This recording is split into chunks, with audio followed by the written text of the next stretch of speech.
and gentlemen, please, can we stand up and make welcome Her Excellency Hajia Fatima Mohammed Bago. Please, a round of applause as she walks to her seat. We're deeply honored to have her grace this occasion today. We're so grateful to have her honor, the wife of the governor of Niger State, be with us here today. Her presence is a testament of her unwavering commitment to championing causes that affect the most vulnerable in our society. Her leadership reminds us that leadership is not just about holding a position, but it's about using that position to advocate for those voices who have been silenced. And she's doing a very brilliant job. You're welcome, Your Excellency. Thank you so much for being here.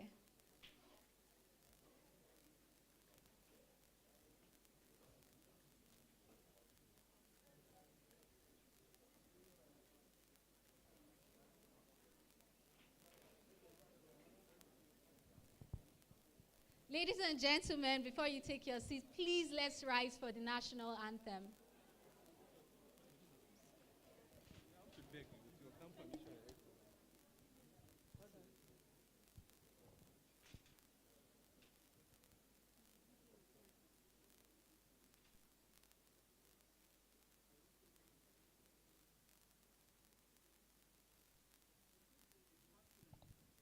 Okay, let's sing the national anthem at the count of 3.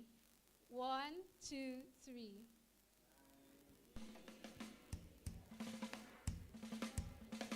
Nigeria, we hail thee, our own dear native land. Though tribes and tongue may differ, in brotherhood we stand. Nigerians all are proud to serve our sovereign motherland. Our flag shall be a symbol that truth and justice reign. In peace, oh, back to honor it, and this we count as gain. To hand unto our children a banner without stain. O God of all creation, grant these our one request. Help us to build a nation where no man is oppressed, and so with peace and plenty, Nigeria may be blessed.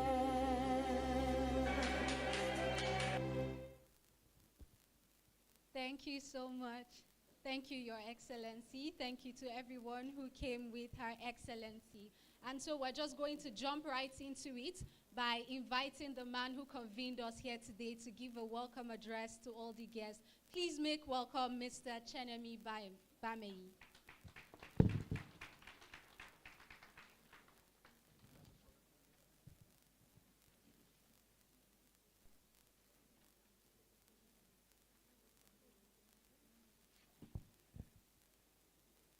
Her Excellency, the wife of the Executive Governor of Niger State and our special guest of honor today.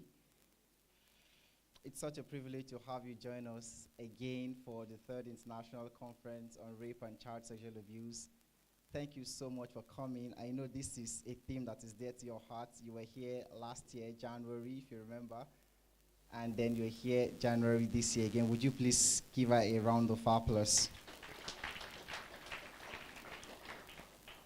Okay, so the MC was supposed to do the protocols. Let me just welcome everybody. The wife of the Speaker of the Niger State House of Assembly, Hajia Hassana Abdul Malik Serkin Daji. Would you please make her welcome? The wife of the SSG, Haja Jime Abubakar Gawu. Please celebrate her. Welcome, ma. The wife of the Chief of Staff, Hajia Ramatu Batamangi. Would you please celebrate her if she's around? The wife of the PPS to the Governor, Hajia Aisha Lemu. Would you please celebrate her?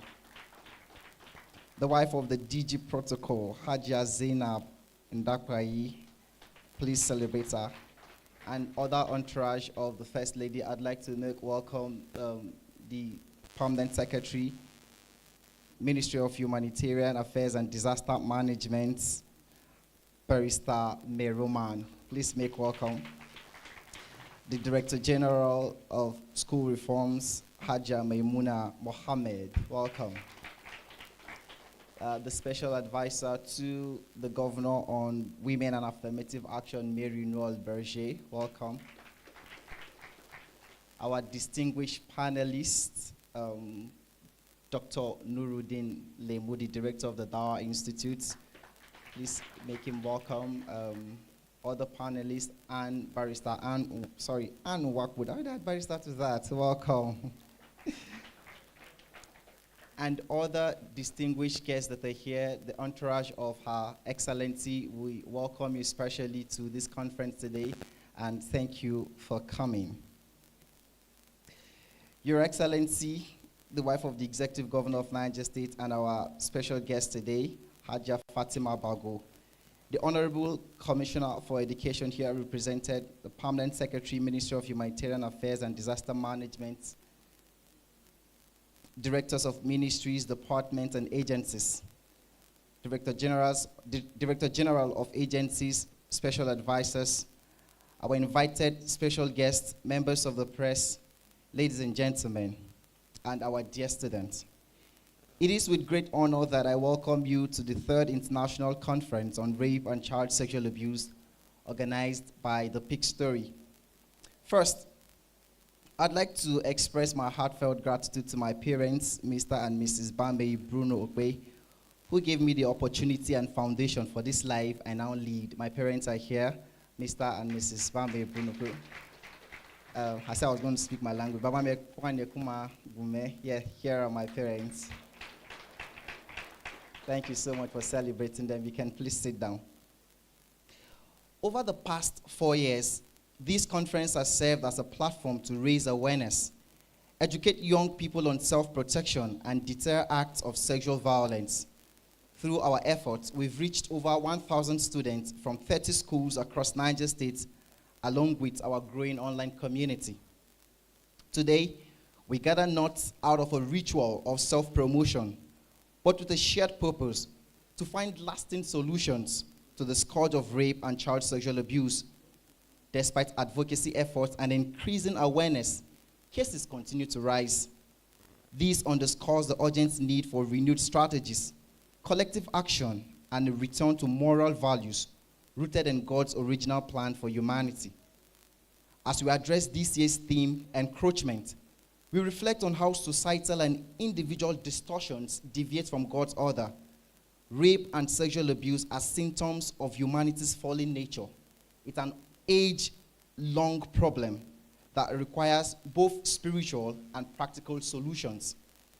As the late Miles Monroe wisely said, if we want to have a brand new world, we must have a brand new people. And if we want to have a brand new people, we must have a brand new spirit. And that can only come from turning to God. This year, we are particularly focused on the pivotal roles parents and teachers play in addressing these issues. Their influence is essential in equipping the next generation with the values, awareness, and resilience to combat this societal ill. At the end of this conference, we aim to produce a communique, a manual of proven methods for prevention, self-protection, and response to rape and child sexual abuse. At the end of this conference, we aim to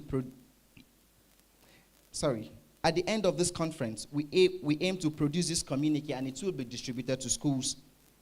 Dear students, some of you are joining us for the first time while others are returning. What you learn here will shape your understanding of how to protect yourselves and those around you. Treat this knowledge as a shield, an essential tool in life's battles. Remember, sex is a beautiful gift from God meant to be shared within the sacred bond of marriage. When practiced outside this context, it can lead to pain, shame, and regret. Worse still, when taken forcefully, it strips away dignity and innocence. Guard that innocence until the day you choose to give it in marriage. As your bodies change during puberty, you may experience sexual desires. These feelings are natural, but it's important to manage them wisely. This conference will provide you with the tools and guidance to make informed choices that honor your dignity and future. This two-day conference is designed to engage and transform your minds. Today, you will hear keynote addresses, participate in panel discussions, and learn from a thought-provoking book review, She Didn't Say No by Antonietta Kolumta. You should look forward to that.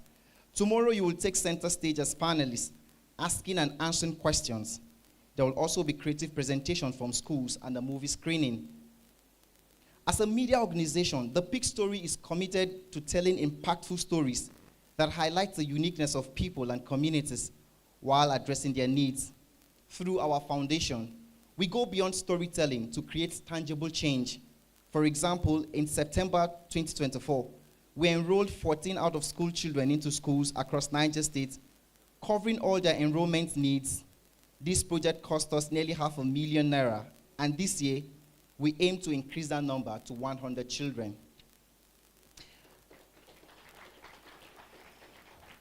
I want to especially thank Her Excellency Hajia Fatima Bago for your unwavering support and passion for this cause. I must mention Barrister Meroman for your consistent contributions to this conference and your impactful advocacy work.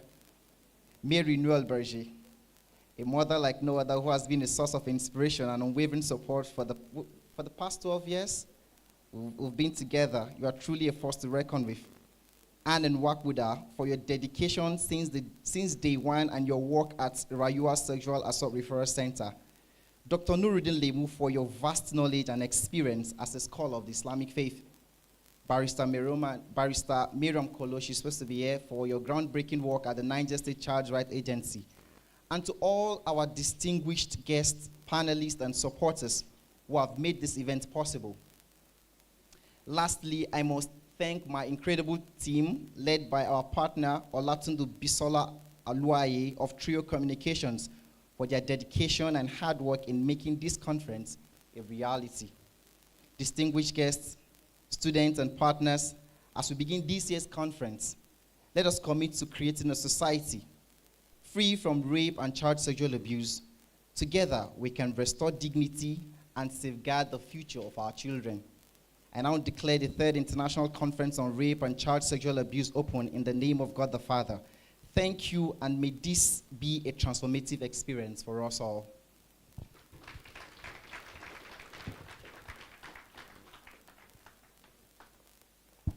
Thank you so much for that warm and thoughtful welcome address. Now, as we set the tone for today's event, it's very important that we hear from someone who is committed to seeing that all of us, especially you students, are inspired and you get the change you deserve, someone who has gone before us. For the students, it's very important to listen to everyone who stands here today.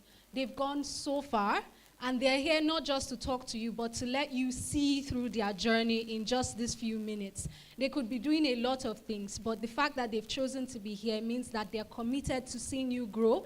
They're committed to ensuring that you live a life free from sexual abuse.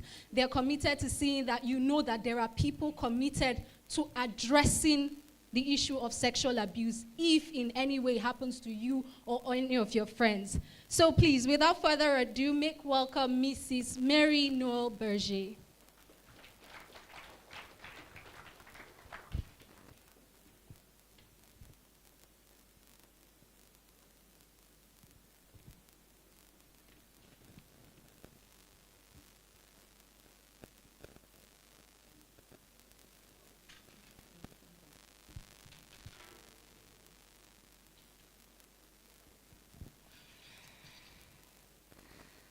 I stand here in the name of the Lord Almighty, the maker of heaven and earth, who has spared our lives to see this day. Her Excellency, Her Excellency Hajia Fatima Mohammed Umaribadu, wives of principal officers present, Commissioner Representative present, Permanent Secretaries present, Her Excellency's entourage, our special guests who are here, who are the reason for our being present here, our guest speakers, our moderators, men of the pen, you're all welcome. It is with both an honor and privilege to stand before you once again in the third year of this program, International Conference on Rape and Sexual Abuse. I am deeply grateful for the opportunity to be here with such an esteemed and distinguished individuals and groups who share a common purpose to put an end to sexual violence and to champion the rights and safety of our women and children. Today, we confront a pressing issue that affects communities around the world, an issue that knows no boundaries of culture, race, or geography, and that is rape and child sexual abuse. They are common among the most heinous and violent crimes in our societies. As we come together from all walks of life, we bring with us a collective responsibility to end this cycle of these violent acts, to support victims and to prevent future atrocities. The theme of this year's conference, which is Encroachment, Identifying and Defining Boundaries, is especially significant as it calls us to action in new and transformative ways. This theme highlights the urgent need to address the violations of personal and social boundaries that underpin rape and child sexual abuse. Encroachment occurs when physical, emotional, and psychological limits are disregarded, often facilitated by the power of imbalance, cultural silences, or inadequate legal frameworks. This theme emphasizes creating awareness of these boundaries, fostering respect for individual autonomy, and strengthening protective measures by defining clear boundaries through education, legal reforms, and community engagement.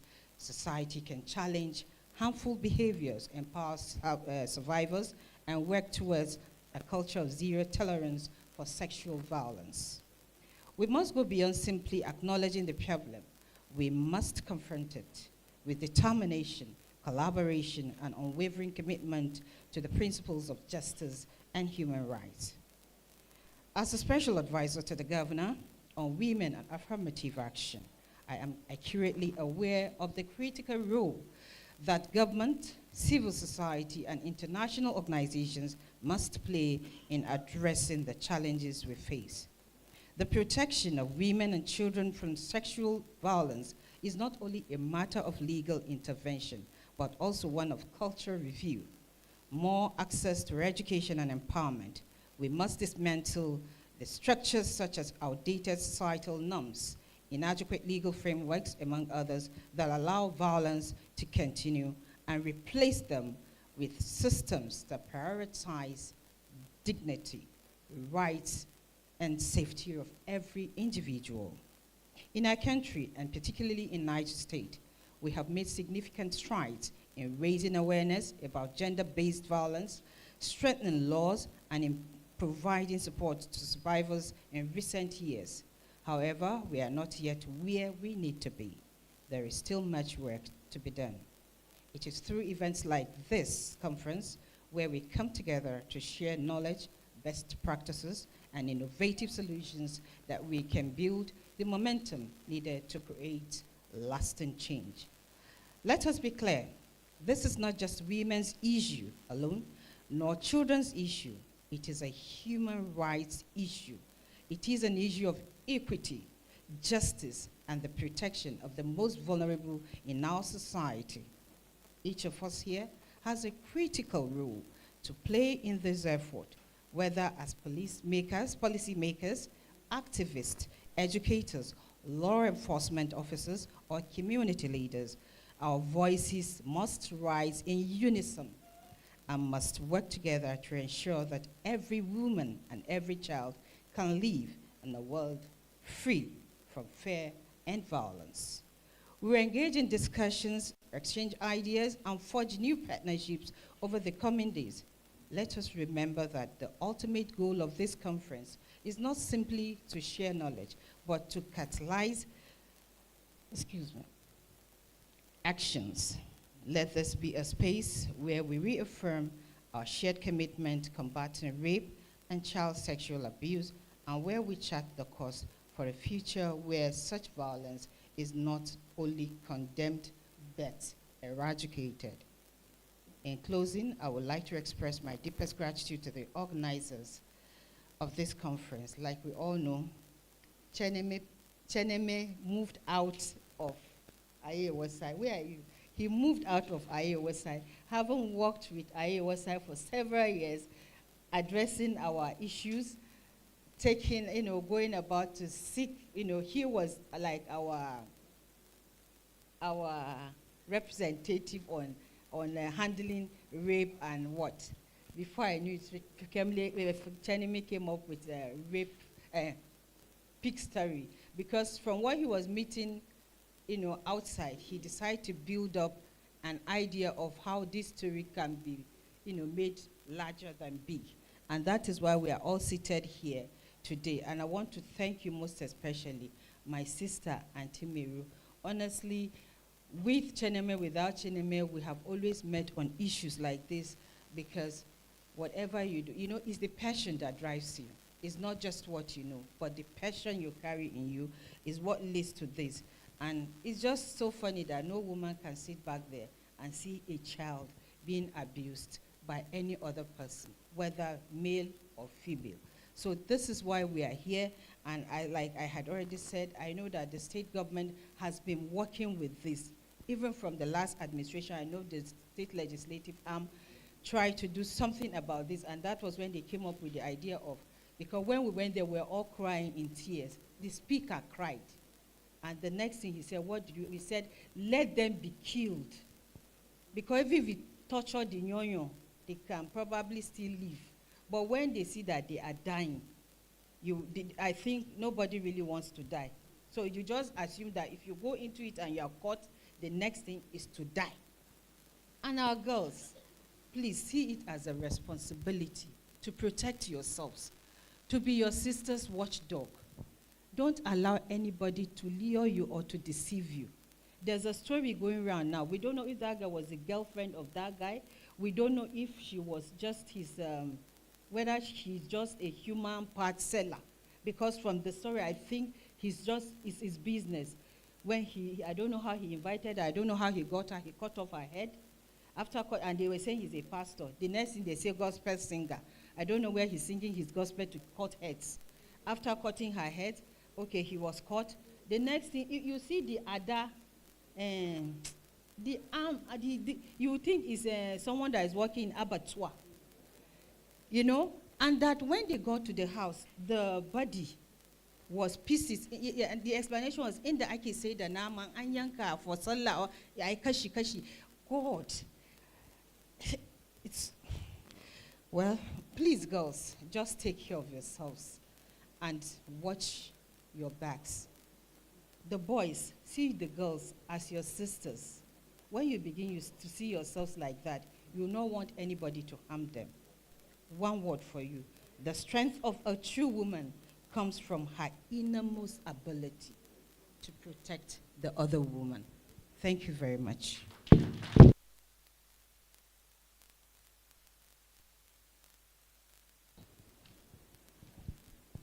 Thank you so much for that welcome address. The strength of a true human comes from the ability to protect another human, which is a very important conversation. And I'm so happy that we have Her Excellency here we have the entourage, we have people in various offices who are doing brilliant work to ensure that we get justice. One of the things that we have seen so far, I work for the Consent Awareness Network, which is primarily in Pennsylvania. But what we do is defining consent in laws. And when we got to Nigeria, we realized that our laws, especially with the VAP Act, is very definitive on what consent is. Our problem is the implementation. So how are we ensuring that perpetrators pay? It's not about having the media do these interviews and everybody shouting, "Ewo, Ewo is so bad."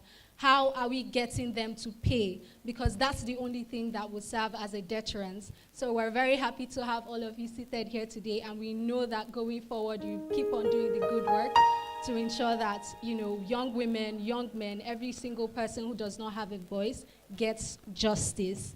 Now, before we proceed, we have a special moment to pause, to reflect, and to just let the power of music inspire us.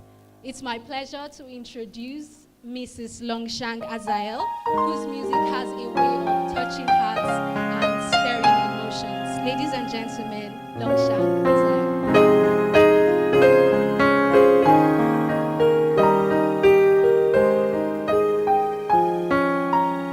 Good morning, Her Excellency, and all protocols duly observed.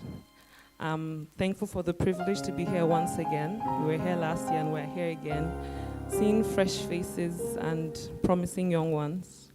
So, without much further ado, I would be bringing us a paradox this morning. Paradox is a statement having two words that look contradictory, but if you look closely, they are the same thing. I'll be talking about boundaries liberate your life. I'll be singing about boundaries liberate your life. So, since I'm alone, I would love for the students to help me to be my backup today. So I'll just teach you the chorus. Students, are you here? I can't hear you. Are you here? Okay, so we're going to learn the song. I'll just teach us the chorus, okay? Boundaries.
Diamonds hiding on a shelf, a story yet untold.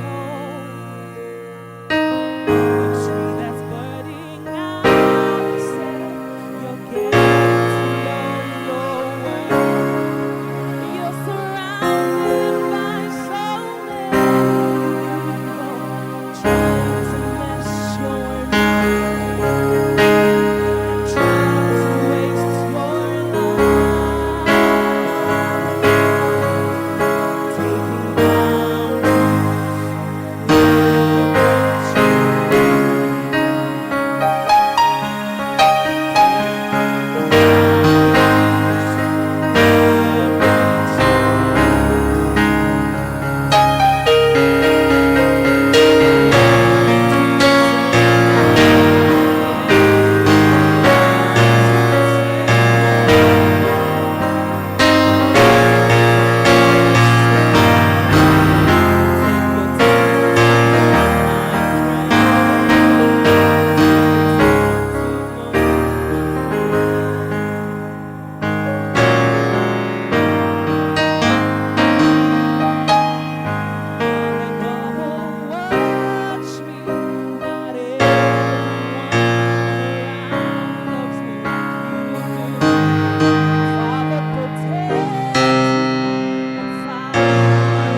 Thank you so much for that.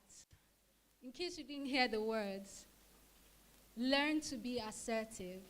It's very important. When we talk about the issue of abuse, when we talk about the issue of consent, especially within our society, we don't really learn assertiveness very early. We learn to do what adults say. We learn to go with the flow of what our peers are doing, especially when we like them. We're taught to people please. we're not taught very early to learn autonomy, to say, I like this, I don't like that, I prefer this, I don't prefer that. And it's very important when you're trying to define boundaries to be assertive. So we had an exercise earlier. Who remembers the definition for consent?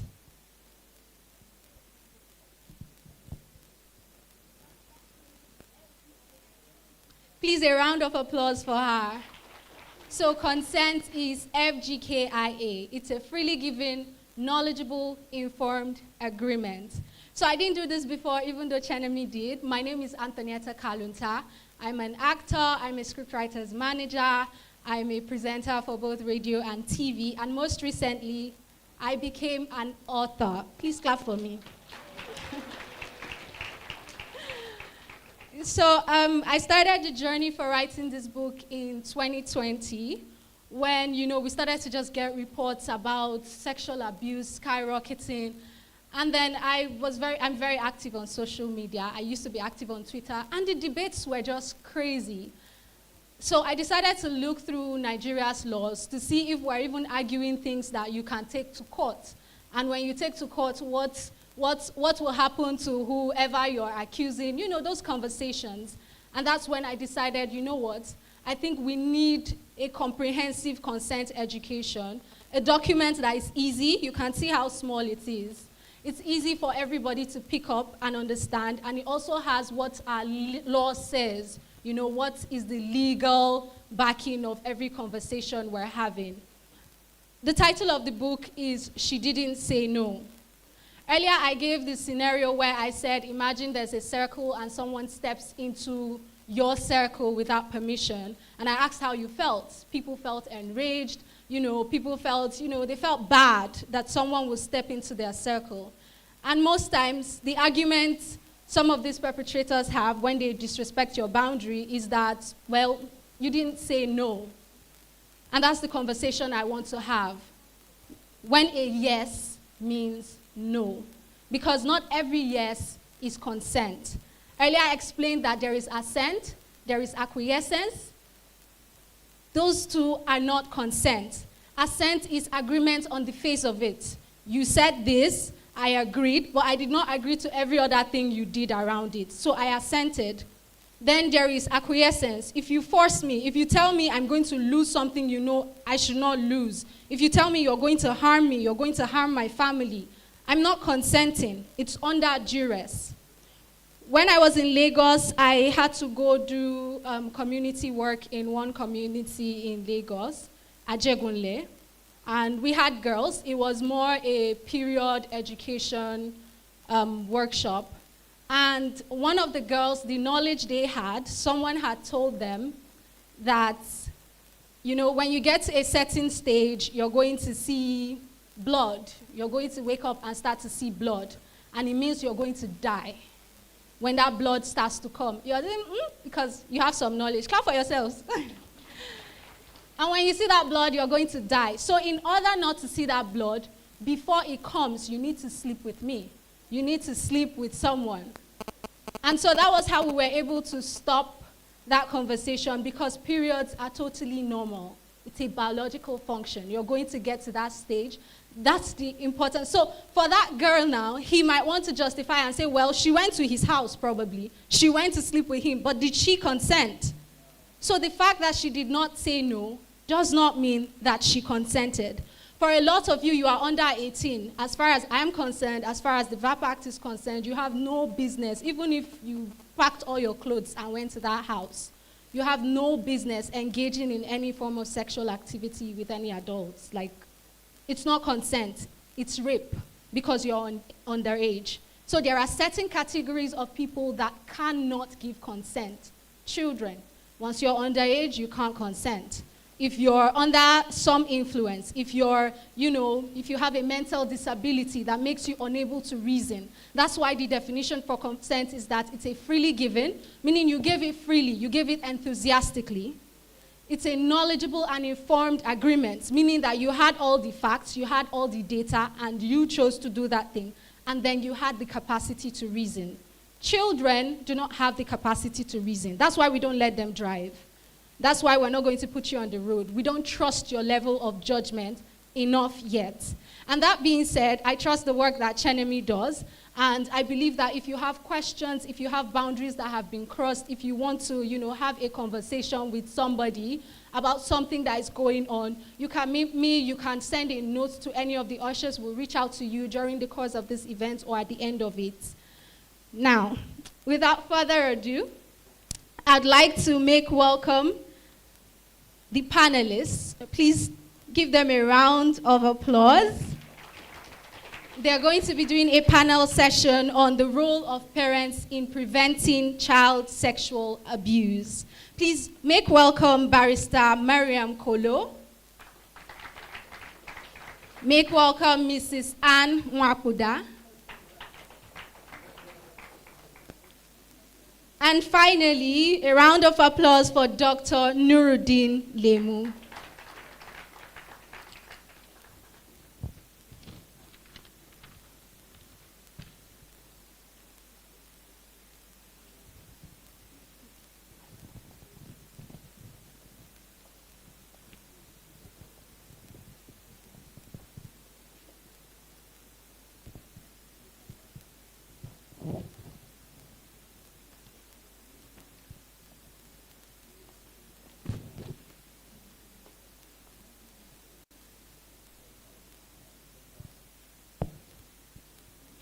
So for this session, one of the key things we want to do is talk about building communication channels with children.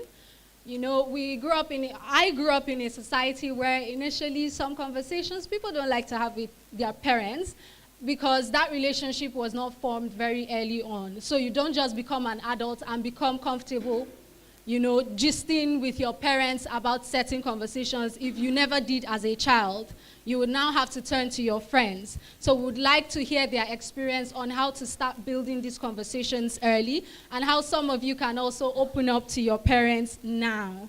Then also how to spot behavioral changes that may indicate abuse in children. And lastly, creating a safe environment for children to report concerns. So to start, I think I would start, we always say ladies first, but since we have two ladies, gentlemen first. I'd like to ask, are there faith-based approaches to addressing the issues of rape and sexual abuse? Dr. Nuruddin. Firstly, thank you very much for this opportunity, and I would stand on the existing protocols. I think when we look into the history of ethics in any community, if you just keep going back into the past, you end up with a religion. And so ultimately you find when it comes to nearly any major traditional community, if somebody is going to stand up every week telling people to be good, to be forgiving, to take care of children, to stand for justice, to make sure abuses are handled, it has usually traditionally been a religious person in that community. So if we look at both Islam and Christianity, children are regarded as pure, innocent. As the lady who was given, I think it was you actually, and in your opening remarks, the vulnerability of children. They are very impressionable. You do a little damage to a child and the child does not develop the resilience and shock absorbers to handle even an insult. And recognizing that, what you find in most religions, various directives regarding protecting children from the Islamic perspective, the Prophet Muhammad, peace be upon him, went as far as saying, in the Arabic they say, "Laysa minna man la yarham sagirana, wa yukar kabirana," that you are not even a Muslim. You are not one of us if you have no compassion towards the young and no respect towards the elders. When it comes to how to treat children on the subject, you find recommendations, and this is not just in the tradition of Islam, you find in many traditions, they divide child upbringing into 3 stages. The first 7 years, the next 7 years, and the next the third 7 years. And the first 7 years is that of love and play. That the child is not even asked to start praying till after the age of 7. Even then, it is after you've established a bond of playfulness. Because if you have that loving relation, just a frown is enough as discipline. Just showing you are not happy with the child. They want to start imitating everything you do. They want to start wearing a boy wants to start wearing the mother's hijab. A girl wants to start wearing her father's shoes. You are their idol, you are their everything. They don't yet understand God or Muhammad or Jesus, but they know you. And so it is at that time that it becomes critical in all cultures to start educating the child about the do's and don'ts. No, you don't dress this way. You cover yourself in this way. These parts of your body you do not let others touch. Only your parents, only your siblings can give you a bath and touch this part of your body. And so what we find, just to answer your question, is elaborate teachings in all the major religions regarding the care for children, the treating of children as a fortress, the recognition of the purity of children, and our responsibility, not just as parents, but as families, to take care of our children, but to take care of the children of others. And so we always hear it takes a village to raise a child. Unfortunately, as families become more and more nuclear, it has become more and more difficult for the family or the village to take care of the child. But it's become a greater responsibility now that it is the responsibility of nuclear families and schools. Thank you. Yes, it's very important to the word you use, responsibility, which takes me to my next question for Mrs. Anne. You know, if it's your responsibility as a parent, it means that there are certain things you need to spot on time. So what are the most common myths and misconceptions about child sexual abuse that you believe parents need to be quick to spot? Thank you very much. Good morning, Her Excellency, and standing on the existing protocol.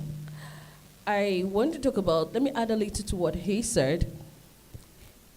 0 to 7 years, and normally the children are young. So basically the rules are made by the parents. But from 7 and above, especially when they get to that age of 9, 10, you have to teach them how to determine what they want and what they need. And that's where the discipline, the self-awareness, and the self-esteem starts coming in. So back to what you're talking about. Some of the signs you will know that there's a problem is when you see a bright child suddenly keeping to him or herself, probably staying in the room alone. There's a problem. Or you see a child suddenly clicking to the phone 24/7. Each time you call or want to send the child on an errand or need the child for something, the child quickly or doesn't even do it or does the activity shabbishly and go back to the phone. Check. Because social media is really doing a lot of damage to our children. Then when you look around, you see that when the child is supposed to mingle with her peer group, this child refuses. She's clicking to herself or is getting used to a particular person, probably a member of the family or a domestic staff.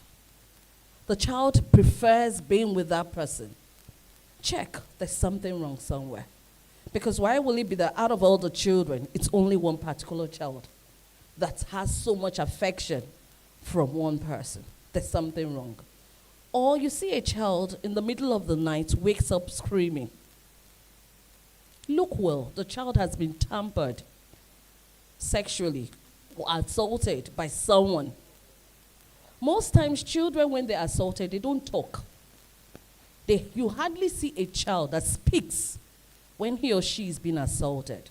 But it's when you recognize the signs and you look at it critically and follow your children very well, know them very well, ensure you set that boundary at an early stage, giving them room to feel safe with you. That's when you detect that there's something wrong. And that's the importance of setting boundary from an early stage. However, it has to do with different stages of boundary for different category of children. So you see, for you to know that there's something wrong with your child, you need to look well, set boundary at an early stage, ensure that the boundary is enforced. Talking about this, it takes a long while. It's not easy. It's one thing to establish, it's another to maintain and ensure it's enforced. But it has to be done gradually because of the uniqueness of our children. So you see, there's a room for you to have a free environment where the child talks to you freely, feels secured with you, and there is no secrecy around you and your children. With that, the child can comfortably even tell you when somebody kisses her or him for the first time. The child, being that the child feels safe, can walk up to you and say, "Mommy, somebody kissed me today." So there's a need for us to establish that as a parent. And there's a need for us to be very vigilant. So we know that when things are going wrong and know where to step in and put a stop to whatever it is. One key thing both panelists have mentioned so far is, the need to identify it very early, the need to start to set boundaries. But we all know that even as parents, a lot of parents, I'm not a parent yet, did not get the upbringing very early. They did not get this education, but they're trying to do better. And right now, there are lots of myths and misconceptions. So I want to throw this question open to any of the panelists. If there are any specific myths or misconceptions you've encountered during your work that, some parents have that they need to be aware of, that it's not true or this works, if there's any. Sorry, but pardon me, ma. I'm going to use myself as an example because I prefer using myself first before talking about cases I've handled. Growing up, my mother made me understand that if a man should peck you, you'll get pregnant. I mean, how does that work? But actually, I grew up believing that the moment I get pecked or kissed, I'll get pregnant. And the day I got my first kiss, I didn't tell my mother because I saw my period.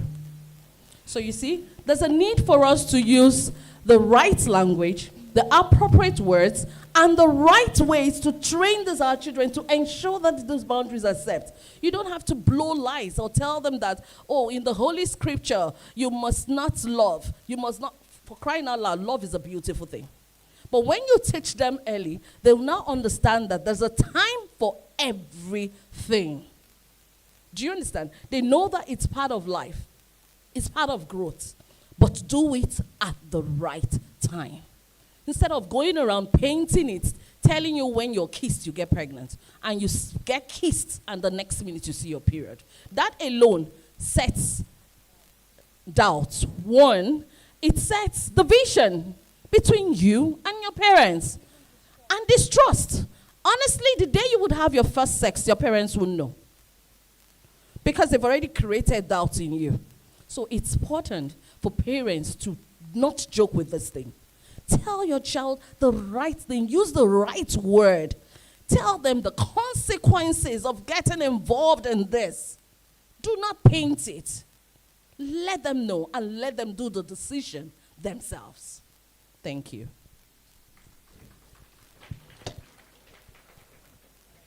It's open, right? Okay, salam alaikum. I wanted to say, before I start saying anything, with, of course, all due respect to Her Excellency here and every other person here, I wanted to show this. I guess everybody knows what this is. It's so beautiful, Abby. It's so lovely to have. I just wish it would be destroyed for the children. You know why I'm saying that? This makes our job times 10. Because this tells the children the other part of life. You see, she was making an example of herself. I just thought of myself too. I have some adopted children that I have in my house. So I was thinking to reverse the roles. Let me show love to my children. So each morning before my children go, and when they come back, I hug them, I give them a peck and a kiss on their foreheads or even on their lips. But I didn't do for the younger ones, only the elderly ones for the lips. I was very conscious of what I was doing. One day my little one came back, one of the little ones, when they came back from school, and hugged me. And she wanted to kiss me. I was actually giving her my cheeks, but she was insisting on pecking me on my lips, you know. And it got me worried immediately. Then I realized that I was actually sending a wrong message to her. Because if I could let her kiss me, and now she's graduating to lips, because she's seeing me doing lips with her elderly ones, she feels it's the right means of communication. You understand what I'm saying? So how does a child know when abuse has actually started? Abuse starts from just touching, from just talking, without even touching. How does a child know that abuse has actually started and should be aware that abuse has started and I should not go on? Now my little ones, if I continue with the peck things, somebody will kiss them and they feel it's completely right to go ahead, and it's the first step to an abuse. You see? So we as parents also have a duty on us to make sure we check these phones. It's so difficult, but we give them to our children at wrong ages, even if we have to. Because of what is happening now, yes, we want our children to go along with what is happening with the millennium times and whatever, but we have to be conscious of what we give our children to consume. This social media says so many things that is totally wrong. If you look at the rate, look at the rate at which people, like these young ones, are killing each other. Look at the rate at which the young youths are taking weed. It's like it's a normal thing, you know. This weed is no longer an issue. It's no longer an issue. Then look at abuse. Abuse, we've had little children as little, people will say is, no. What do they call this? Happy. You know, when you are doing some funny things that you think will work for you to get certain things in the world. You abuse a child as little as 5-year-old. As a 5-year-old. We have several of them. Several, it's not just one off case. So what happens? And this abuse, you know, somebody was, she was talking about parents, and I think she missed out one. I said, even if it is your father that is showing you too much affection, it needs to be checked. We have a lot of parents that are abusing their children. We have a lot. So they need to be checked too. It's not just the issue of a father that wants to sleep with his daughter. Is after all, she's my daughter, she can stay in my room and sleep with me. Why? After she's my daughter, come and sit on my laps.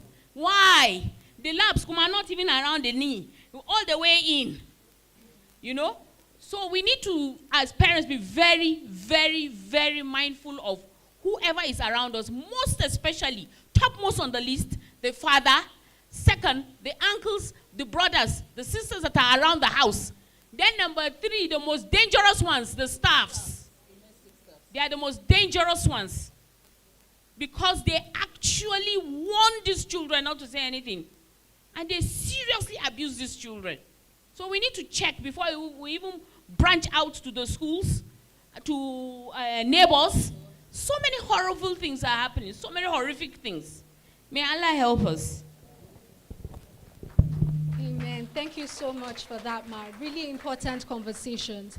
But in order to move on with this conversation, we realize that even as students, aside spending time at home, the major place they spend time is in school. And so we cannot take out, you know, the roles schools have to play and, you know, the roles they have to play, even implementing policies and trying to ensure that, you know, abuse doesn't happen within the school environment. So my next question is actually to you.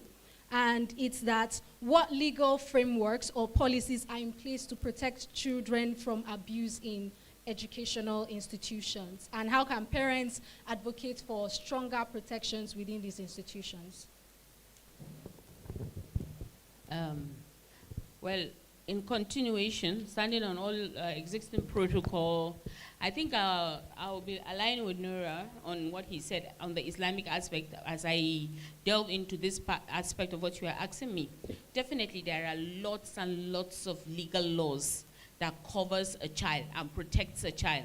But let's not also forget that in whatever we are doing, we have to take cognizance of the fact that religion is real and it exists, and we are living within the realm of religion. So no matter where where, for example, we have a law that's, obviously the law says the child has a right to leisure. That means the child has a right to relax and enjoy his life. Does not mean at the same time, while the child is at home, and his father is saying, or his mother is saying, you have a chore to do, which is to wash your plates at this time. The child says, I'm not going to, I'm doing my leisure now. You understand? So it becomes a challenge for us because we don't take it from our children. You see, but those that created the law from 18-year-old, they can just do anything they want to. They can move out, stay with a boyfriend, is their rights. They can do whatever they wish to. They are already above 18. But here, we have religion too that backs us, guides us, which we must take into full cognizance of our existing laws as well as the religious aspect of it. So that wherever there is any conflict between the two, of course, religion always supersedes in that aspect. So you cannot, in enforcing rights of children, in protecting them from harm, then do harm or damage to your religion. Under the laws, you understand, there are several laws that protect a child. The child has a right to free education, has a right to free mental health. It has so many, rights are almost 30-something.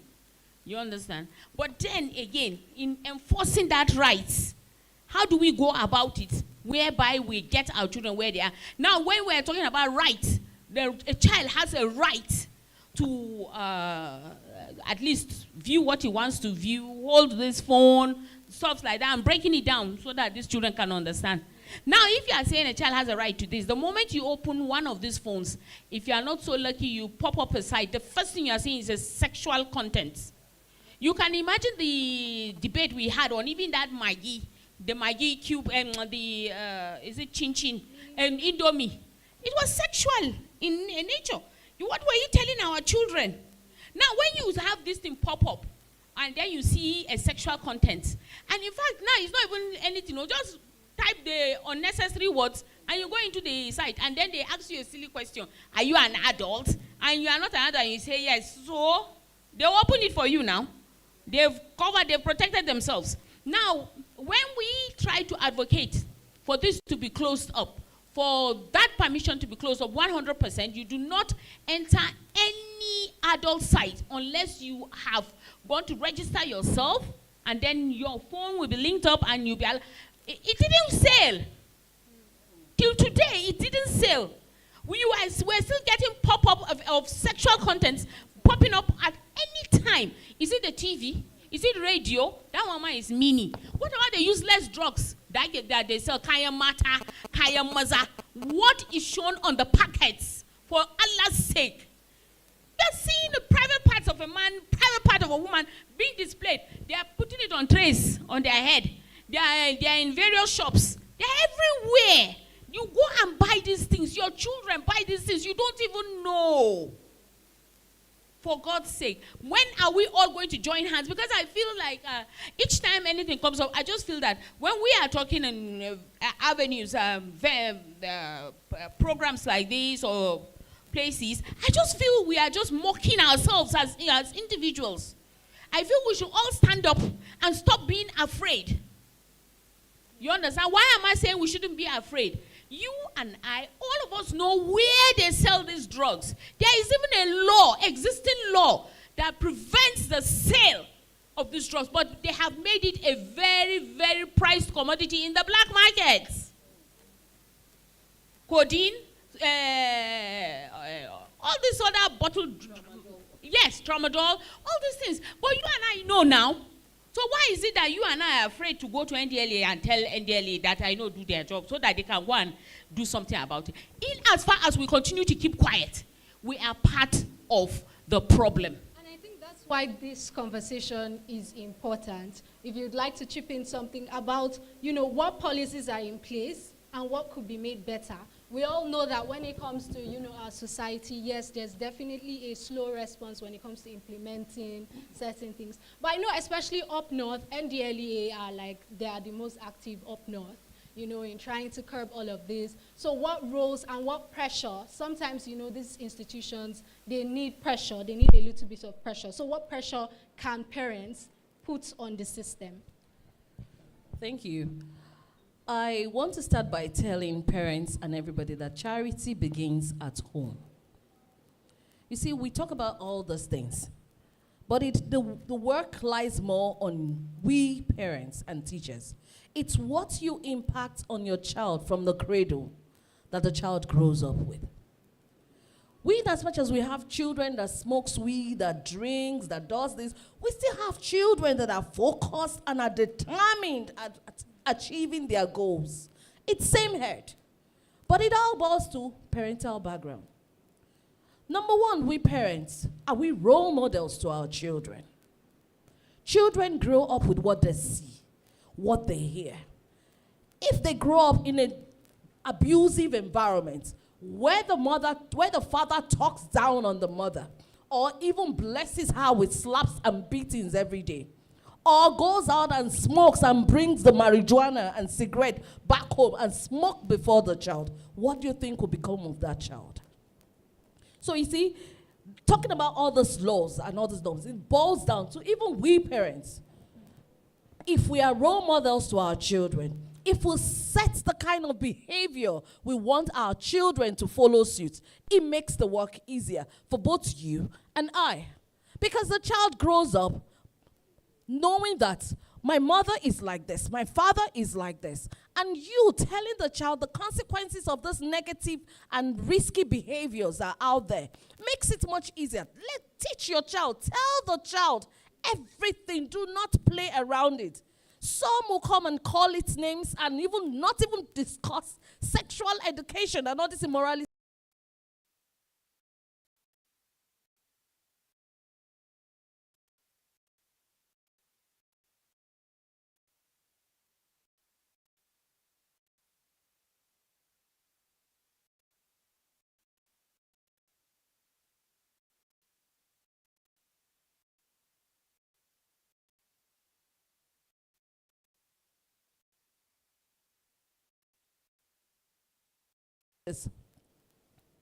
If you do it religious-wise, you're a sinner. Even for your own sanity, you're destroying yourself. The risk of STVs are there. Mentally, you're destroying yourself. So you see, you make them understand that all round, they are the losing end. Not that you're telling them not to do, but you just play the card clearly for them to see. And of course, a sensible child will follow the right suit. But I think there's a conversation we're not having, and it's that, we're largely very conservative, especially if you grew up north. The Christianity here is more conservative. Islam is conservative. So sometimes people do not want, I've heard the conversation of people not wanting to open up kids to conversations they don't even know about. And maybe you are now the one leading them into becoming curious, because kids are very curious. I know of a story of someone who began masturbating at a young age because a teacher used the word in an example. And so it made her curious. She went to look it up. From looking it up, she started to engage in it. So I'd like to ask Dr. Nuruddin, what specific values, coming from the religious perspective now, how do we balance it? How do parents balance not leading children into certain activities? At what point do you know when it's right to open them up to certain conversations? If we look at how most societies operate, until social media, we had censorship boards. There was an understanding, and if you look at many movies, there's an understanding that this movie is for people above the age of 12. This one is above the age of 15. This one is for people above the age of 18. Where did that type of thinking come from? There was an understanding, and there is an understanding, that there is age-appropriate content. You don't show a movie with blood and people being massacred in the presence of children. Why? It causes trauma. You mess up their own wiring. There's a reason why you would not show pornographic material to children. Why? More and more studies are coming out that are showing how dysfunctional and addictive, the same addiction with drugs, the same addiction that removes the child's free will and gets them into a habit of just wanting something and becoming dysfunctional. They can't focus on their studies, they can't focus on anything. The job of the parent is not to look at sex education as something where, okay, at what age am I going to? You ask yourself, what is the age-appropriate content? Her honorable mother probably did the right thing to say, if somebody gives you a peck, you will get pregnant and you may die, when she is at a very young age. But what she should have done is, before she reaches the age where she starts realizing this is nonsense, to let her know that thing I told you was nonsense. The truth is this, because there's the age where you tell a child, don't put on the gas. Why? And you start to explain, and they don't understand. What do you do then? If you touch the gas, if I see you in the kitchen alone, anywhere near the gas, I will beat you. I will be angry with you. I will not be happy. So there's where fear, not reasoning, works for a particular age group. There's where reasoning starts to work, where metaphors, you tell them about chickens and bees and dogs and how others go through their reproduction if they don't understand the human side, and just say, we are all mammals. When it comes, therefore, to, they say, when you sup with the devil, use a long spoon. With children, don't even sup with the devil in the first place. And on the issue of who do you trust with your children, nobody. Nobody. If there's somebody you say, okay, I will trust my wife, I will trust my first son, I will trust, let that go with but verify. Trust, but verify. It doesn't matter whether the person is an imam. Like, if they are human beings, they err, they make mistake, they slip. What caused it? Separate issue. But let's also be careful, and I think you alluded to this earlier, the language you use. We're getting now used to words that start with the letter F. And it's no more a swear word. It's this F thing and that effing thing and you mother this and whatever. And when you start asking, what does the word mean? Just Google F. The moment you start tolerating words, you start tolerating their meanings. And then you start tolerating a lot of what comes with that. Thank you.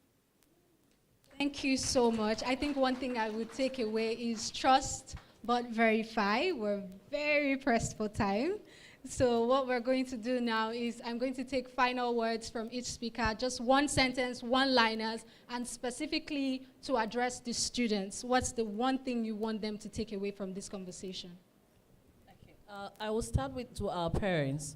The moment your child is ready to leave your house, probably to go to school, that's when you start boundaries, especially on safe touch, appropriate and inappropriate touch. That's when you let the child know the names of the parts of the body and that you alone are in charge and in control. You let that child know from the onset.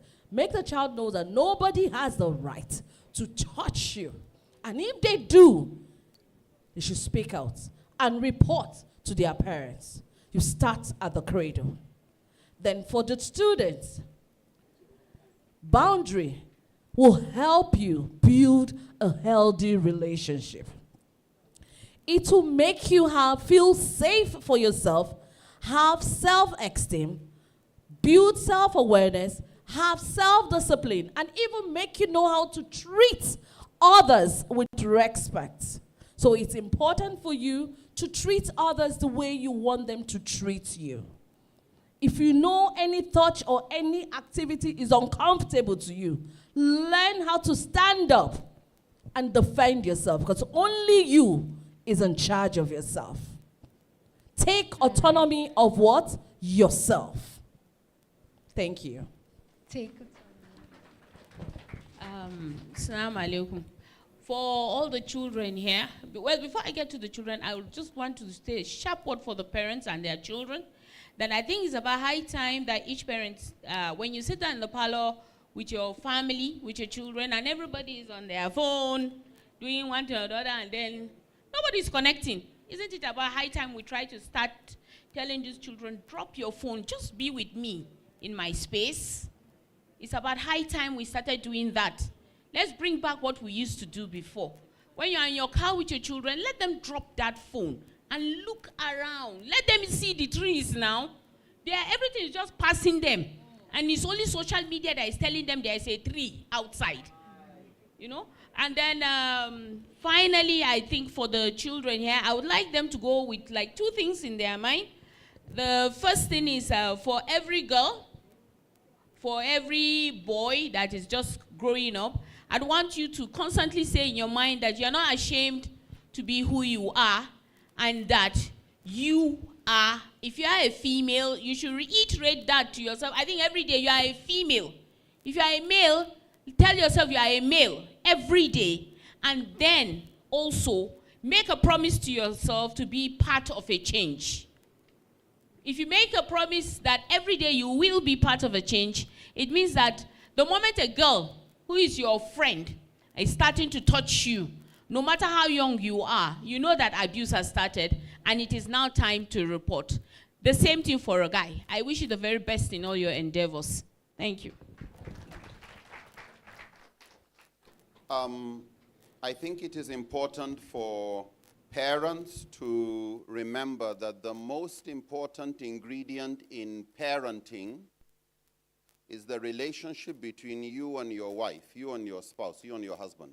That is the most important thing, because that's where the actions are that the children see.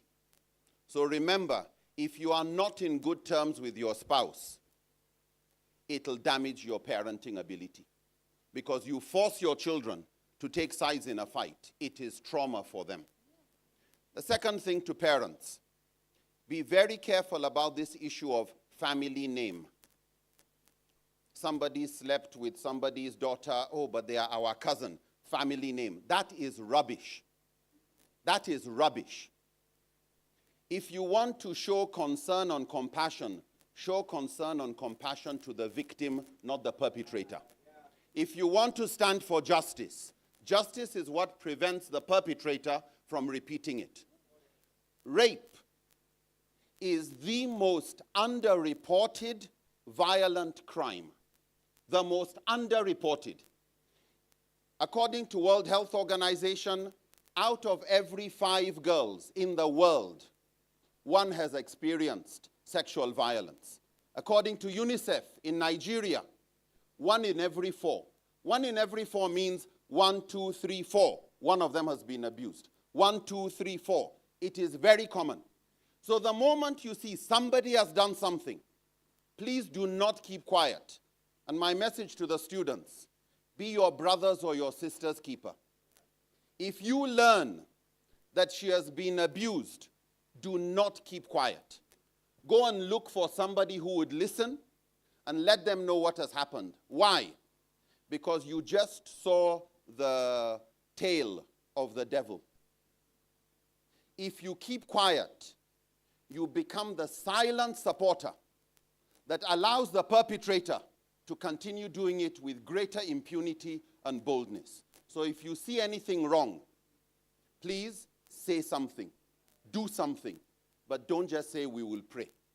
Thank you. Thank you so much to everyone. I think key takeaways from this is to parents, trust but identify.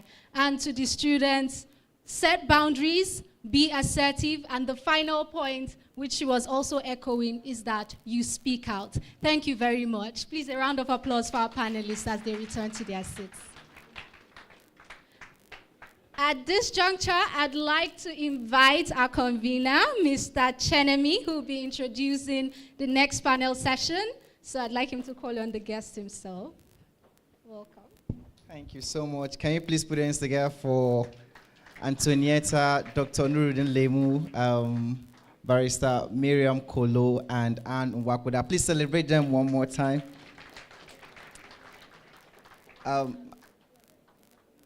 Your Excellency, I really want to thank you for spending the time with us, and I do hope that you are enjoying the conversations. And for our students, we're going to have time for questions. And please be rest assured that these conversations do not end here. We're going to follow you down to your schools and continue them. All right, quickly, I'm going to invite the next set of panelists. Now, we're not going to spend so much time on this panel session because a lot of time has been taken in the previous one. And you can see that they're still not done with what they're saying. There's still so much to say.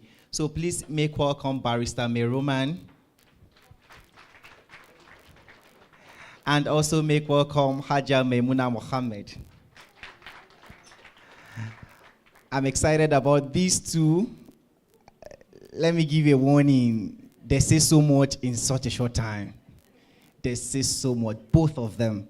So I will do my best to see how I can hold the reins as best as I can. Please have your seat, man. You want her to sit here? Okay, so quickly.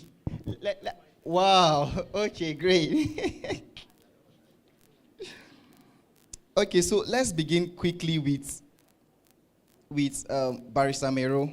There's a part that has not been touched yet, and I really want you to touch it. It's something you've been doing for a long time, and like I said, I will ensure to hold the reins together because there's so much to say. The legal framework and policies in place to protect individuals from boundary violations, and how can they be strengthened? Are the laws okay? Do they need to be expanded? Or how can they support survivors some more? Your Excellency, other dignitaries, students, I say Assalamu alaikum. Thank you very much, and we give God the gratitude that we're here again. Well, to quickly answer your question, I think we have quite a lot of policies and laws. But just briefly, I think here in Niger State, of course, the Constitution protects your rights to dignity.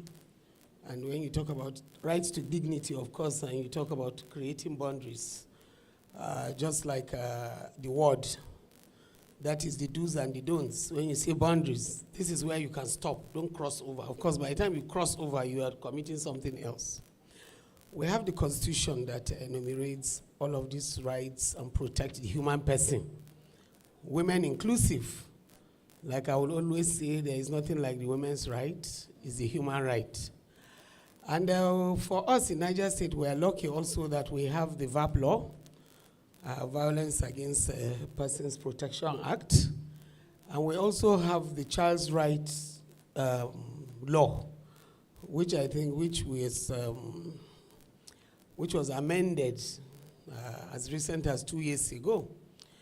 We have the Penal Code, which is used in also prosecuting some of these cases.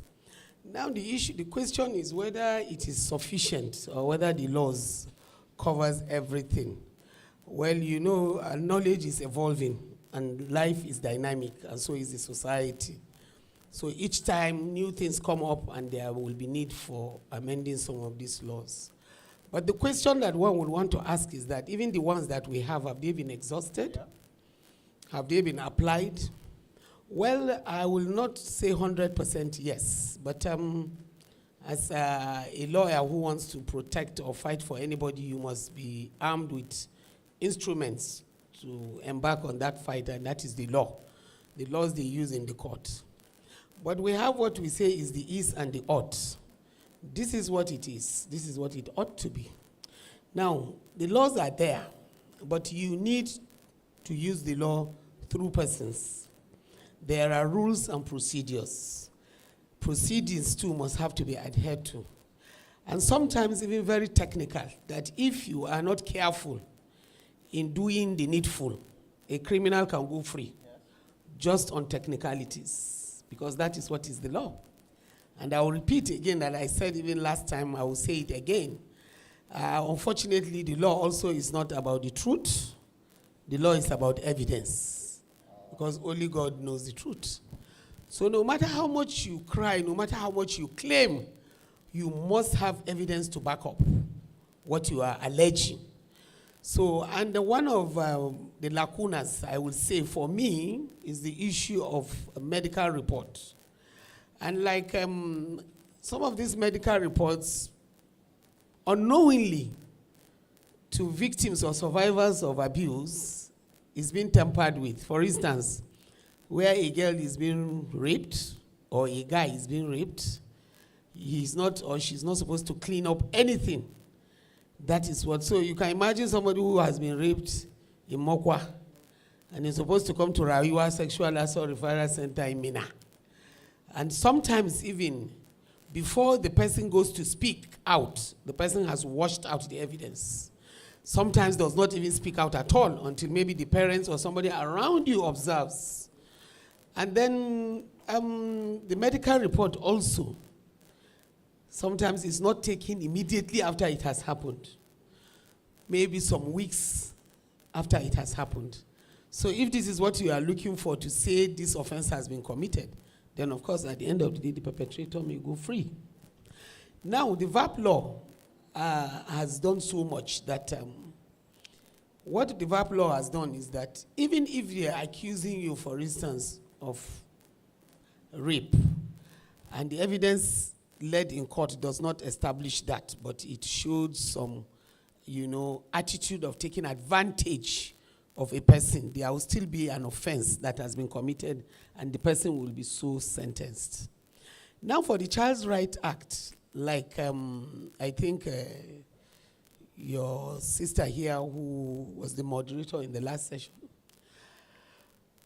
under the Child's Right Law, which is 0 to 18 years, simply means that the issue of consent for a child who is under 18 years is inconsequential. She likes me too. We agreed now. She loves me. When I told her I like her, she said she liked me too. We agreed to know. There is nothing like that. So the issue of consent is 0. An offense has been committed and the person must be dealt with. So what I think for our policies and laws, we still need a lot to do. And one of the things that we even discussed yesterday at the Ministry of Justice is to still continue on advocacy and sensitization. A lot of people do not understand what these laws are. A lot of people still do not know where to go to. And a lot of people do not know who to fight these things for.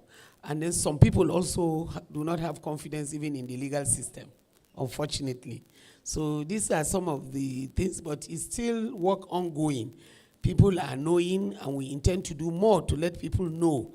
But the point is, whether there is law or not, you need to know that your body is your body, and it belongs to you.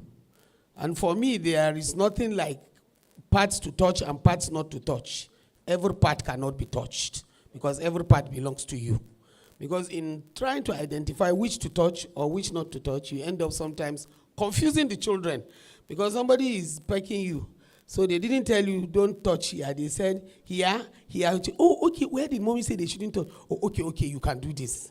And from that, it leads to another. So the point is, at all, just know that you need to keep yourself, that it belongs to you.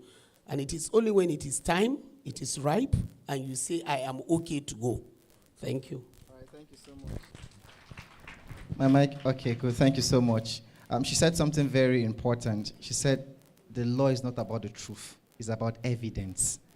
Now, this statement has both advantage and disadvantage, and a lot of times, perpetrators have gone scot-free because there was no evidence, even though we know that this thing was wrong.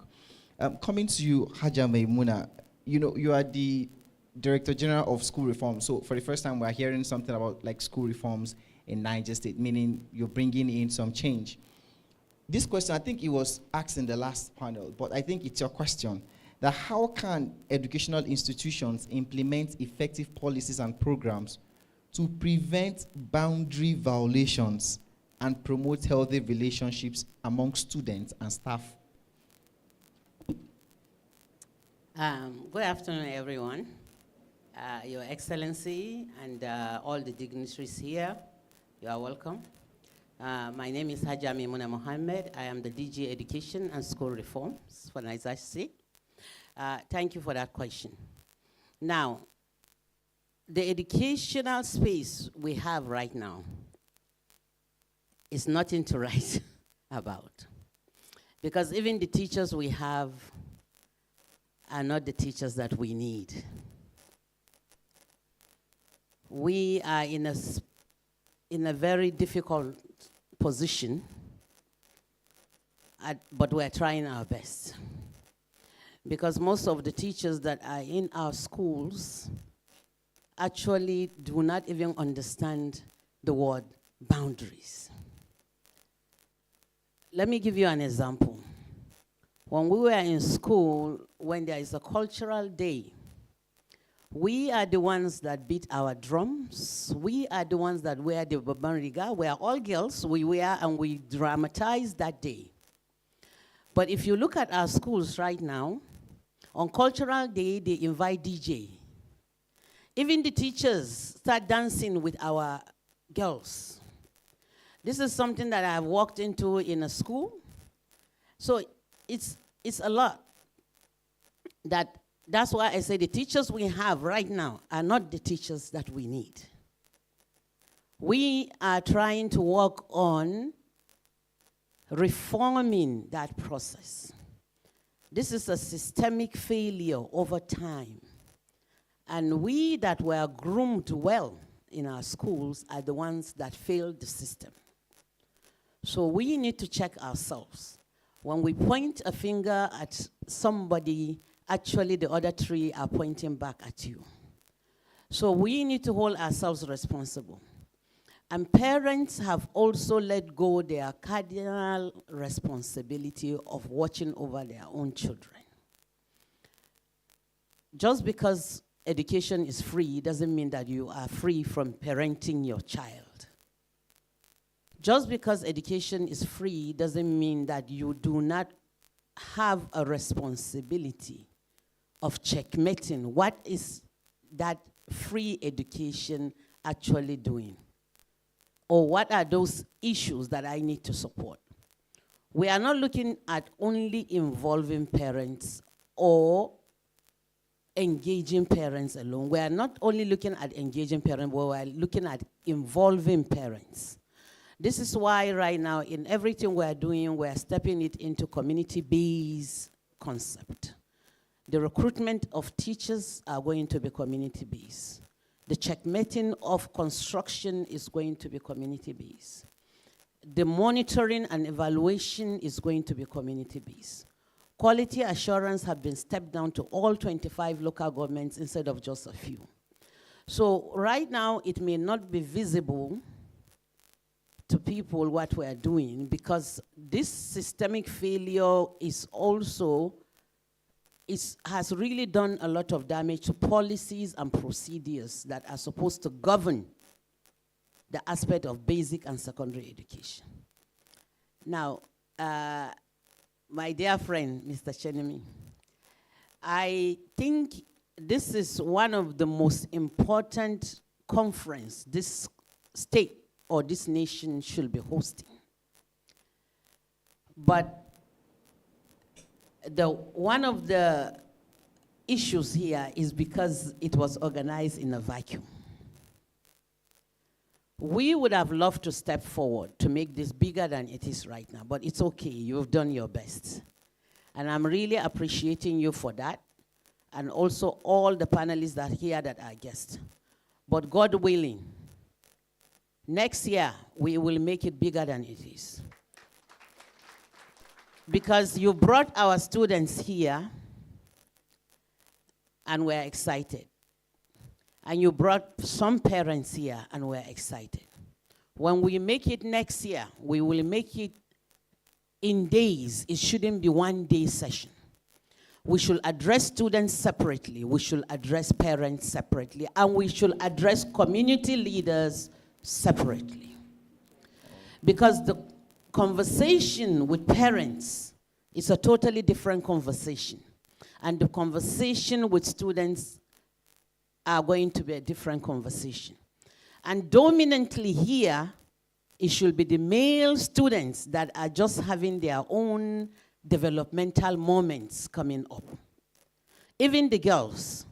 We had a professor coming to our ministry from FUT. She came to us last year when we were just setting it. She said, I would like to go to your school and talk about homosexuality and lesbianism. What did I say to her? I said that has been happening since the beginning of time.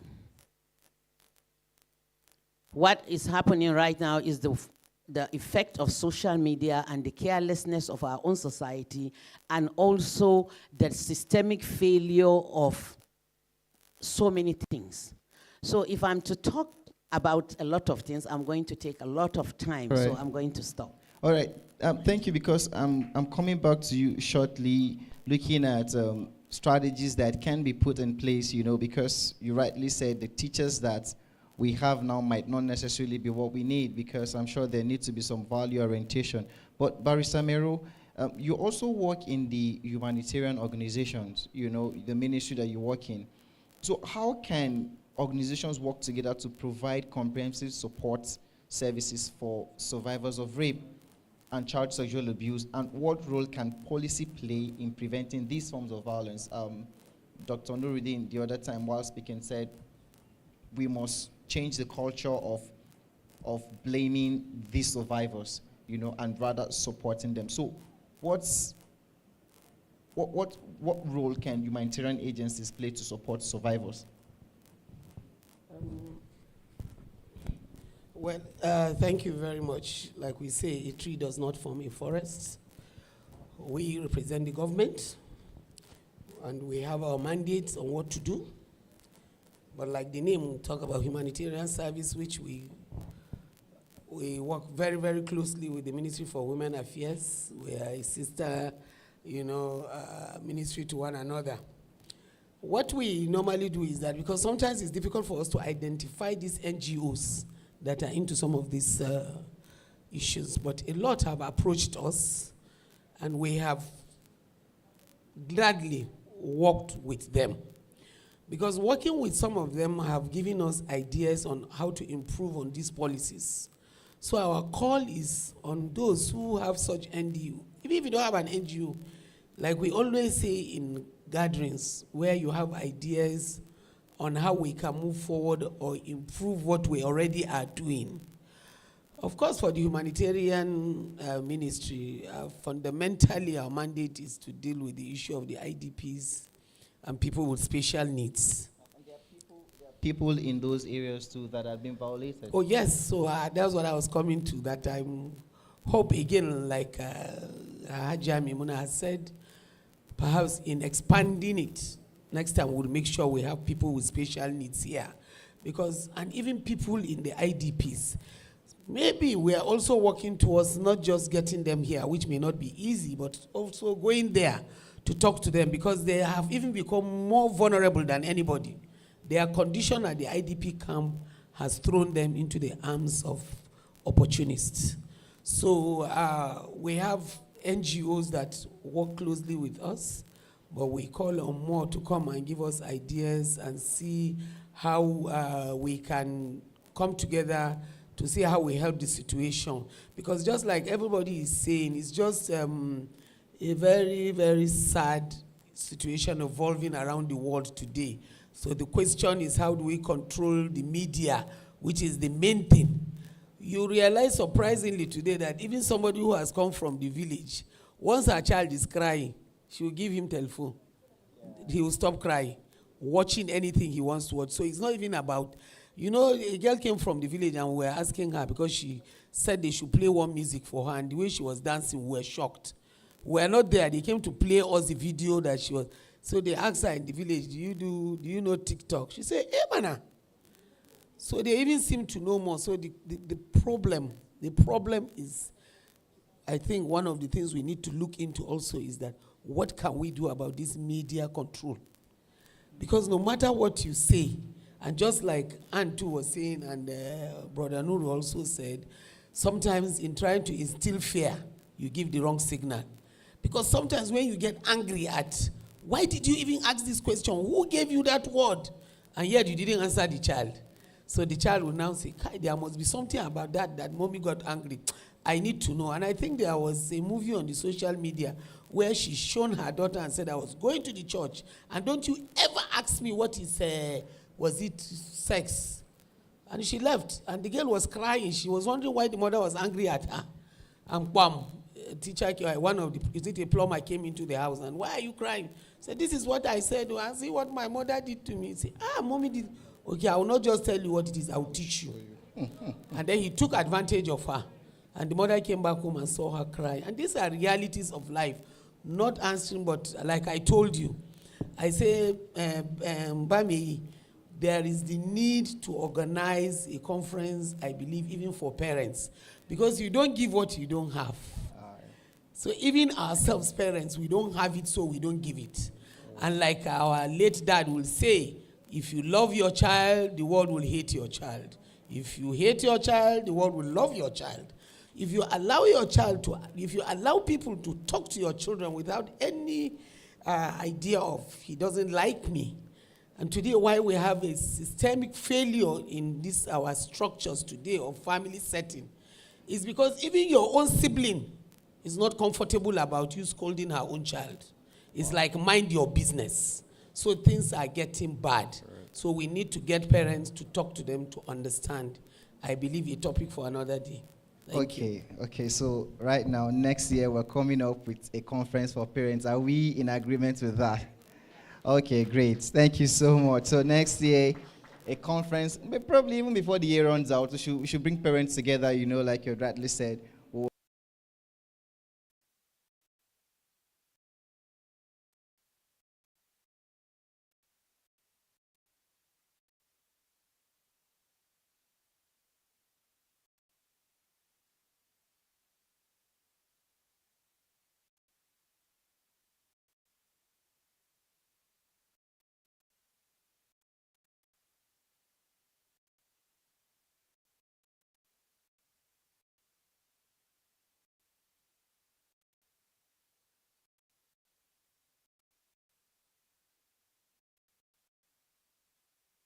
John is looking for my trouble. I'm the John, you know. And then I remember that every time I keep looking for her trouble, and she's always not happy, but she has to sit with me. You know, I don't know whether that was good or that was bad. But right now, what strategies can schools use to create a safe and supportive environment for students who have experienced boundary violations? Remember, boundary violations is not only when rape has happened. Even the way the teacher speaks to them, you know. So what strategies can be put in place to address stuff like, things like that, rather? Thank you. We are putting a lot of strategies up. One of the most important areas that is supposed to be in school to support this kind of thing is the guardian and counseling session. Right now, we are all building that capacity in our schools. So do students even visit these people? Yes. So they don't have guardian and counselors. Those that are guardian and counseling in schools right now are not even trained guardian counselor. It's just like a so-called person is put in that space just to do it. He doesn't even understand what that means. We are putting the matrons that are watching boarding schools. Right now, it's almost like the friend of a friend or auntie or grandmother who has retired. She's so old, she doesn't even know what's going on around her. She's the one put in there, and she's being paid by PTA 5,000 naira per month. Ridiculous. So the lack of professionalism in education space is what is the issue. And as educators, that's what we're bringing back to the education sector. I had my brother here speak about issue of age brackets, 777. I'm an early childhood development person. That's my area of education. Now, when you talk about early childhood, what is the boundary? It's between the age of 0 and 8, technically. So that means from when you are born till 2nd grade, you are in early childhood development session. And that means we are grooming your capacity to self-regulate. So what we do is to teach you via play. Even this dangerous aspect of sexual abuse, we teach you through play to understand the danger of what is coming at that stage. You need to understand boundary, because if you don't know the boundary, then somebody is going to violate you. So for us, even in early childhood, this is one thing that we're trying to rebuild. Now it is a national policy that in primary schools, we have to all have ECCDE classrooms. That means children from the age of 3 will be attending public school as well. So we are developing that concept. We are developing it. It's there. It existed, but it's been left alone. It has not been given a lot of strength. We are bringing it back. Some things, again, that we are developing is that we are doing training and retraining of our teachers. I already said the teachers we have right now are not the teachers that we need. So we will retrain all of them through subject area, through grade level area. After we train you, if you are good for classroom, we will keep you in the classroom. If you are good for administration, we'll put you in the administration. If you are good at other areas, we'll put you. But if you don't belong in education space, we don't have the capacity to sack you. We will give you back to the government. Wow. This is our rule now. We've already worked on a lot of the policies that have not been reviewed over years. We have reviewed them. Even the textbooks that our senior secondary schools were using were not reviewed for the past 20 years. We've reviewed them right now. So many things are there that are not there. We are empowering our students to be young farmers. We are revamping clubs. If you look at it, it's not just about academics. A lot of social things and emotional things are learned through clubs and societies that existed. Those things are not there anymore. So we are doing so many things, and when we come for the next conference, yes, and I agree with you, we shouldn't wait for next year. Her Excellency is here, ma. She will support us strongly because she has so much passion for women, and we will join her as from the education sector, including media, including the ministries, to come up with this and speak strongly to empower parents, to educate them. And rightly, like my sister said, what you don't know, you cannot teach. Yes. It's children raising children right now. In our country, 75% of our population are below the age of 30. So it's as if we have fought a war, right? We don't have elders anymore. We've lost them. So we have to regroom ourselves with the societal norm that created us. Yes, and like my brother said, it used to be it takes a village to raise a child. But right now we are living in nucleus. We can change it. So thank you so much. Thank you so much. Please, your hands again for her. So I'm sure that for our students, you have questions right now brewing in your mind. We are pressed for time today, but please put down your questions. I'm going to invite our panelists to come tomorrow, so that they can just spend some short time. Take your questions tomorrow. Are there people that have questions? Let me see your hands up. You have questions, good. Just put them down. Tomorrow our panelists will come back and they will take your questions so that we can give room for our guests. Tomorrow is definitely your day. All right, so let me take a final word from you, Barrister Meroman, and then I'll take a final word from you, Hajia Maimuna. Well, in terms of boundaries. Oh, yes. Yeah, boundaries. Yeah, well, in terms of setting boundaries, or generally, let me just say, let us as parents and children too, let children also learn to open up to their parents. When they talk about boundaries, don't create boundaries between you and your parents. You will always be a child in the eyes of your parent till you die, even if your beard is as long as it reaches down. So when they talk about barriers or boundaries, it's not about you and your parents. Now I'm grown, I don't need to tell my mom that I have a boyfriend and that I did this and that. No. Learn to speak out. Learn to share your problem. Because they say, what do they say? There is joy in sharing. Sometimes when you share your stories, the solutions come aptly. So please, children, from here you learn a lot of things. I believe part of it is self-confidence, and know the do's and the don'ts. So I think everyone should always be grateful for being chosen to attend this conference. You will have something to do. And like I said, God spare our lives. I really, two things on my mind always. To have a target audience of parents. And when we are inviting parents, we will not talk about mothers. We are going to invite even the men. Oh, yes. That is one. But for me, again, one of the audience that I look forward to addressing one day It's an audience of about 1,000 men pure to talk about women. Wow. I pray that I see that day. Thank you. For coming. Yes, please. My students, you are welcome. I'm excited that you're here. I think we've done ourselves also a little bit of injustice because we've been speaking in English and we have parents here. So, salamu alaikum iyayenmu. Muna marhaba da zuwanku nan gurin. Kuma abin da muke magana kan sha'anin rayuwar mu 'ya'ya mata da maza ne kan abin da yake lalata mana yara a cikin gari.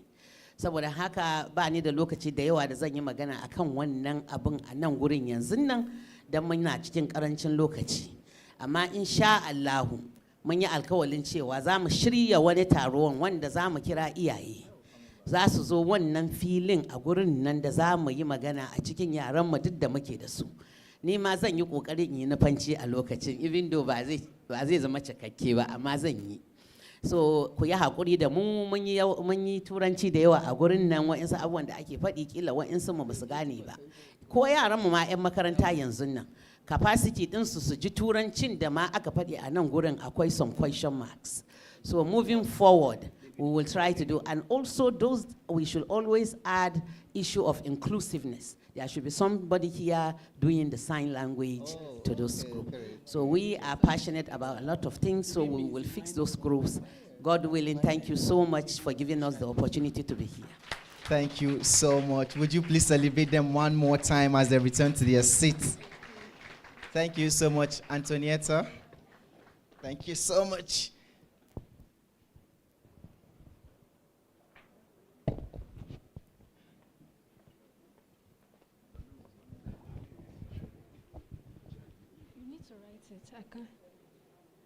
Thank you so much to all the panelists. I know we've been sitting for a while, so let's use this opportunity to give Her Excellency a standing ovation. Thank you so much, Ma, for coming. Thank you for being here. I want to say thank you to her entire entourage. I want to say thank you to all our special guests. Thank you to our panelists. Thank you to our performers. Thank you so much. While we were having this, the permanent secretary of the Ministry of Women Affairs walked in. So please, let's also give her a round of applause. We didn't acknowledge her before. So someone spoke about inclusion, one of the panelists. Thank you so much, Ma, for calling us out on that. So now, let's do an inclusive clap. This is for people with disabilities.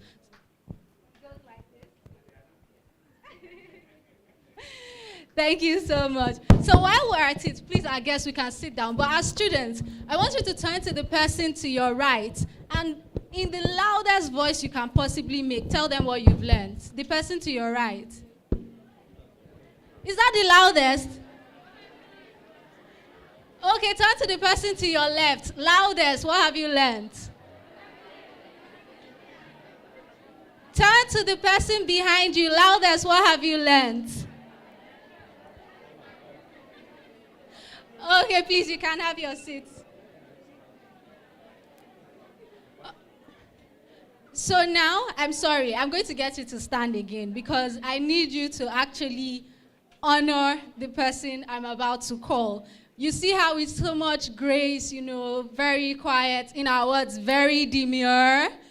But when you hear about the work she has done, when you see firsthand some of the projects she has embarked on, you know that this is somebody committed to doing good work. It's not just because of an office, it's because she has a heart. So please, without further ado, help me stand up and make welcome Her Excellency, the First Lady of Niger State, for her keynote speech.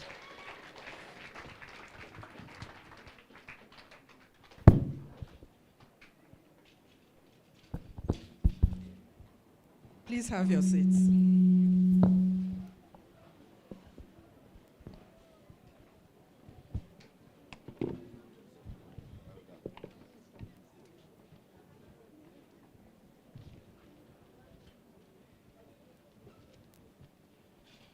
The wife of the Honorable Speaker, wives of principal officers present here, representative of honorable commissioners here, special advisors, permanent secretaries, director generals of agencies, the very wonderful team of panelists we had, the convener, Mr. Chenami Bameyi. I now know how to call your name.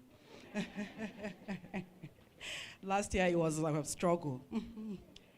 Parents and students from various schools here, distinguished invited guests, members of the press, ladies and gentlemen, without forgetting our very dear MC, Antonietta. I think I like you so much. You give so much vibe to the program. Honestly, I didn't want the panelists to end their session because they have really talked on all the topics, all the aspects that have made relevance to this particular topic that Mr. Chenami has brought up this year, the word encroachment. They have done justice to it in a layman's language. One of the panelists said something, and honestly, I am very, very guilty of that. Barrister Mariam Kolo said, it's like we are all lying to ourselves. It's like we are deceiving ourselves when anytime we talk about this gender-based violence. And honestly, I think that is just the pure truth. We come up every day holding conferences, engaging in workshops, talking about gender-based violence, but in the field, what have we really done practically to bring an end to it?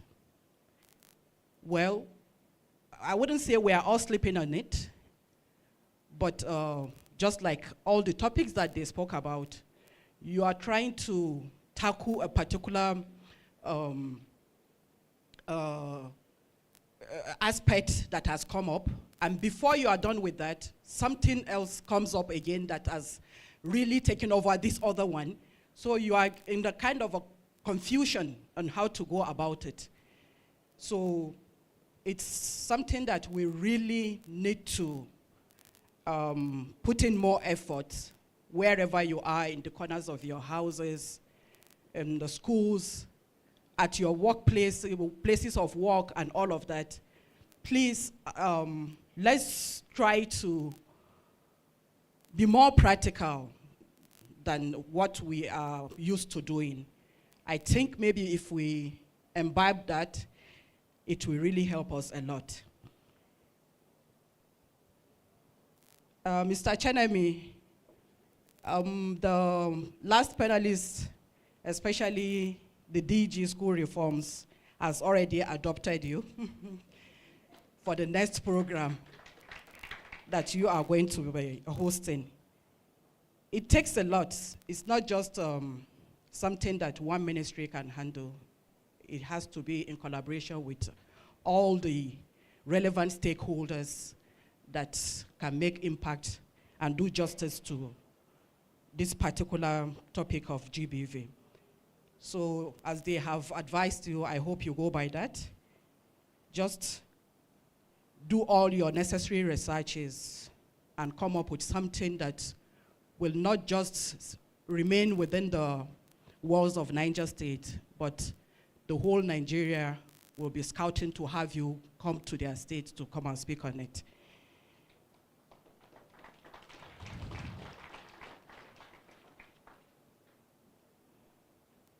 Now back to my speech. It is a profound honor to stand before you today at the 3rd International Conference on Rape and Child Sexual Abuse under the thought-provoking theme, Encroachment, Identifying and Defining Boundaries. This gathering brings together the very fabric of our society, the parents, students, educators, policymakers, advocates, law enforcement, and concerned citizens. I commend the organizers of the Peak Story for their commitment to creating a platform that inspires solutions fosters awareness, and encourages collective action against the scourge of sexual abuse. Now, in a very simple form, let's try to define the word encroachment. It refers to the act of crossing into forbidden space. Mark the word forbidden. Once you are going, just like maybe in the farmland, you are trying to go into another person's farmland, you are encroaching on the person's space. So it's as simple as that. For too long now, this crossing has led to harm, either physically, psychologically, and emotionally, especially for the most vulnerable amongst us, that is our children and women. Boundaries are more than just rules and physical limits. They are the lines that protect our values, our sense of self, and our shared humanity. They reflect the respect and dignity every person deserves and remind us that no one has the right to cross into another person's space, either emotionally, physically, or otherwise without permission. The stories we hear and the experiences shared paint a heartbreaking reality. Cases of rape and child sexual abuse are on the rise across the world, leaving countless lives shattered. Many survivors carry their pain in silence, unable to speak out because of cultural stigma, weak legal protections, or the absence of support system. You see, this is what the panelists have all been talking about.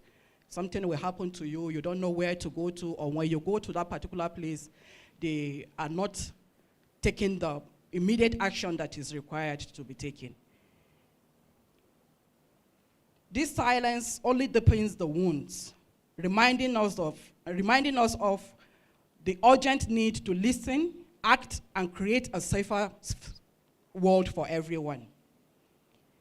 Here in Niger State, under the compassionate leadership of His Excellency Governor Muhammad Umar Bago, we are determined to break the cycle of abuse and silence, which is by using gatherings like today's conference to address issues that maybe are not even known to the general public, and how to go about it, actions to take, and how you can get to have justice for yourself. That is, gatherings like this, like today's conference, matter so much. They shine a light on the urgency of taking action and remind us of the strength we can find in coming together to protect our most vulnerable and build systems that prevent abuse. As we discuss solutions today, let us focus on the practical measures to prevent encroachment on boundaries by emphasizing on some very particular key points that will help and guide us. Number one, awareness and education. Encroachment, sorry about that, please, I messed it all up. Environments like schools, homes, and media outlets should be safe spaces where children and adults alike learn about the importance of consent, the value of respect, and how to protect themselves and others. These spaces should empower individuals with the knowledge to build healthier, safer relationships and safer communities at large. Then secondly, we have legislation and enforcement. Laws play a very crucial role in protecting people, but they only make a real difference when they are enforced consistently, fairly, and without compromise. Policies like the Violence Against Persons Prohibition Act, that's the VAP law, are powerful tools, but they need to be more than just words on paper. They need to be fully understood, implemented, and upheld in every corner of our communities. That is what Barrister Meroman was talking about. People need to be more sensitized about these laws.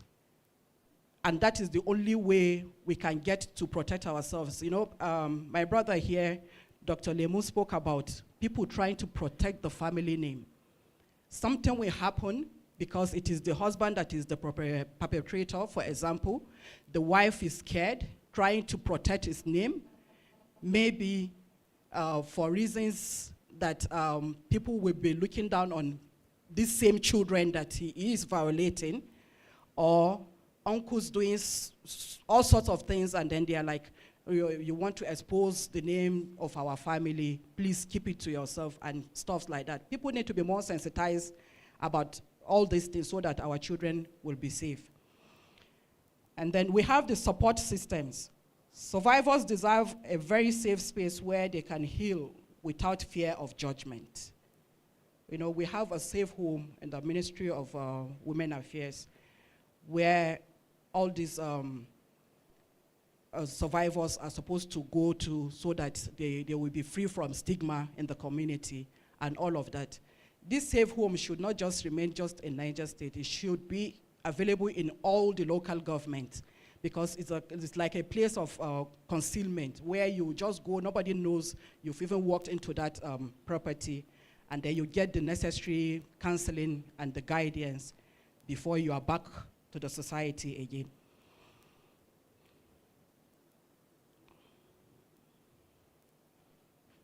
It is our responsibility here in Niger State and across the nation to create these essential support systems and ensure that no survivor is left to face their journey alone. And then, last but not the least, we have the community involvement. Everyone has a part to play in preventing and addressing sexual violence, whether as parents, nurturing values of respect, teachers educating on boundaries, or traditional leaders guiding their communities. Each of us holds the power to influence change and protect those in our care. Before I leave, I want to give a call to action, and that is in reference to the very topic we're talking about, this encroachment. In the words of my late father, Alhaji Muhammadu Egba Enagi, may his soul rest in peace, who was an educationist, he will often emphasize that education transforms individuals and societies. And when I was little, he normally used this very particular word, and I held on to it so strongly. He said, there are so many wasted brains in the villages. And when you look at it, just like the example Barrister Meroman gave here, most of these students are so very intelligent. And so whatever you teach them or whatever they see on social media, they try to perfect on it. They go beyond what they have seen. They practicalize more. They try to make it their own, and that is why the issue keeps getting so deep and deep. In a very common way, somebody is just trying to say something, but a child that is very intelligent and is sitting very close to you, out of curiosity, wants to go deep into that particular thing that you are talking about. So we need to be very careful. We need to be very guided in our words, in our actions when we are around these children. I extend his teachings to this battle of encroachment. Our ultimate weapon against sexual abuse is enlightenment, knowing our rights, understanding our role as protectors, and refusing to tolerate impunity. Today, I urge each of us in our communities, workplaces, and families to stand up for survivors, hold perpetrators accountable, and teach the next generation that sexual violence is never acceptable. Together, we can create a real change. In conclusion, ladies and gentlemen, and my very dear students, our strength lies in collaboration, defining and defending boundaries. We can protect the dignity and futures of our children and all vulnerable members of the society. Once again, I express my profound gratitude to the Peak Story for the opportunity to contribute to this significant discourse. Today, let us redefine societal values and protect what matters most. Thank you, and may this conference mark the beginning of tangible change for our state and the nation at large. Before I finish, I would like to once again thank the a cappella singer, Miss Lushang. You always have a deep message in your songs for these children. Please keep it up. Thank you, and may God bless you all.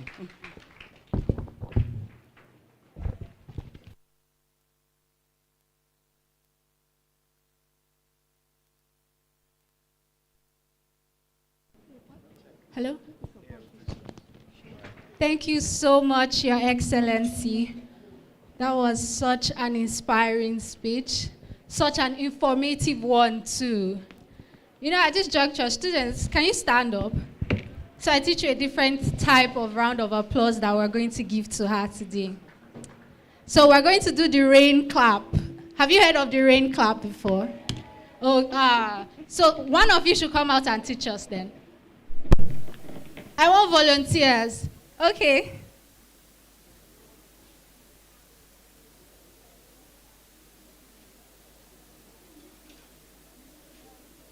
Please, a round of applause for her. What school are you from? Okay, she's from Government Girls Secondary School. Okay.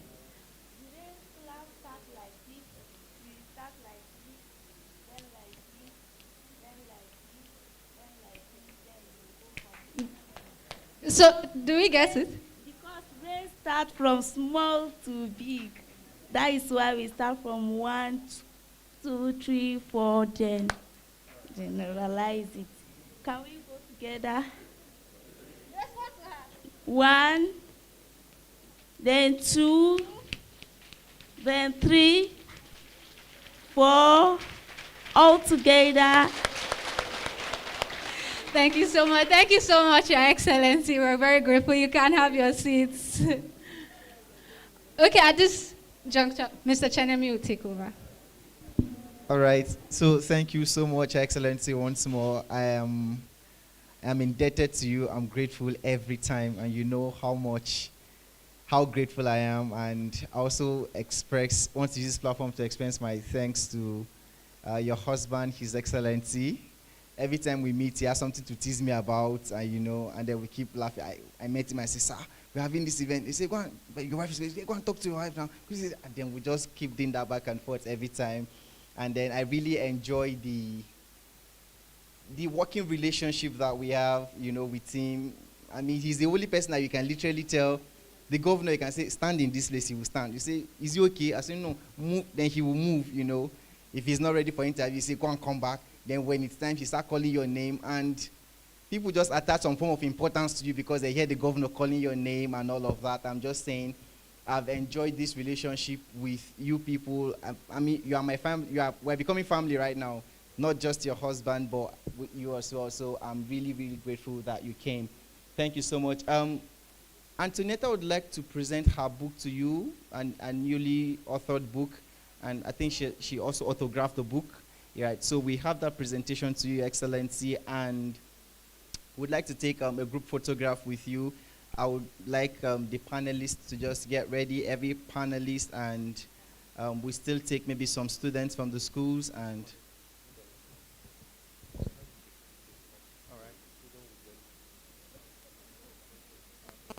all right, so Antonetta, can you please come forward? And this book, I really hope that this book can get into as many schools as we can and get into the hands of young people. Please, ma.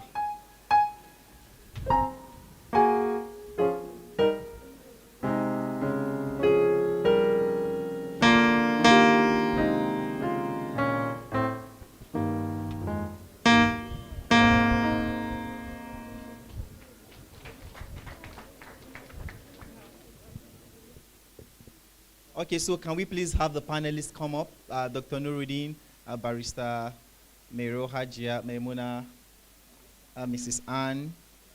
Okay.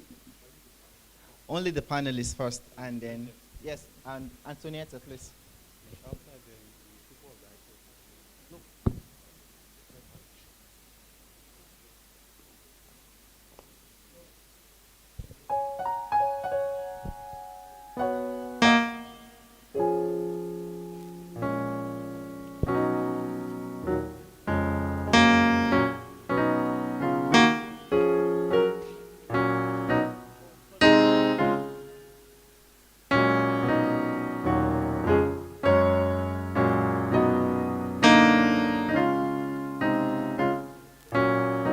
speaker, please. Wife of the SSG, wife of the chief of staff, and the other wife of the principal officer, please.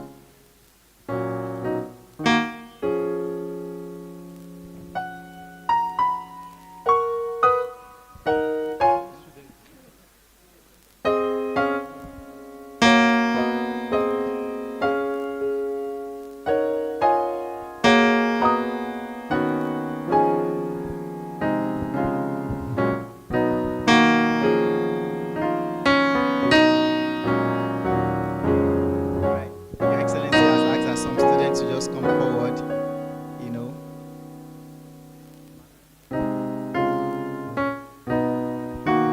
Okay, some students, just some students, not everyone, not everyone. Just mix up the schools. Good, two from each schools, just two from each schools, you know. So once we have two in a school, then the rest can go back. Just two from each school. Let's make it snappy so that we can get done with this. All right. Just two, right? Two from each school. Let's make that snappy. Just two from your school then. Okay, so. All right. Are the schools fully represented? This is a picture that you will definitely treasure. Hey, you. I go front. Yeah, you can squat there. Right, then you can squat here too. Good. Good. Are the schools fully represented? Where's St. Clement? Okay, great. Okay, I hope that the cameras can catch everyone. All right.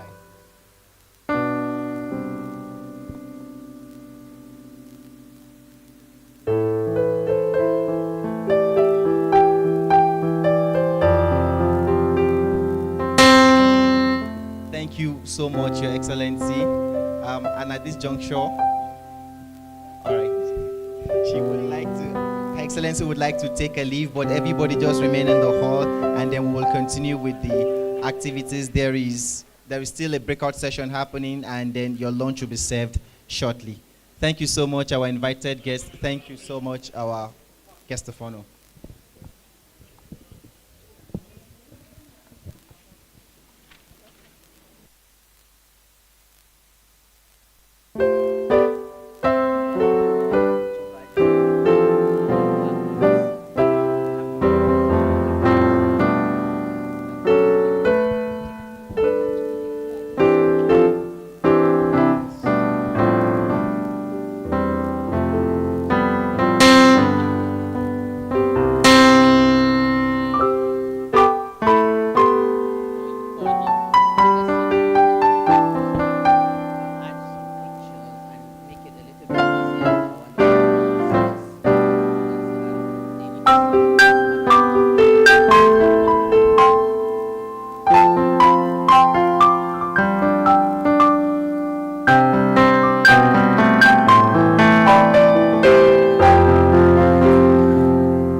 I saw you in another's arms. Only a month we've been apart. You look happier.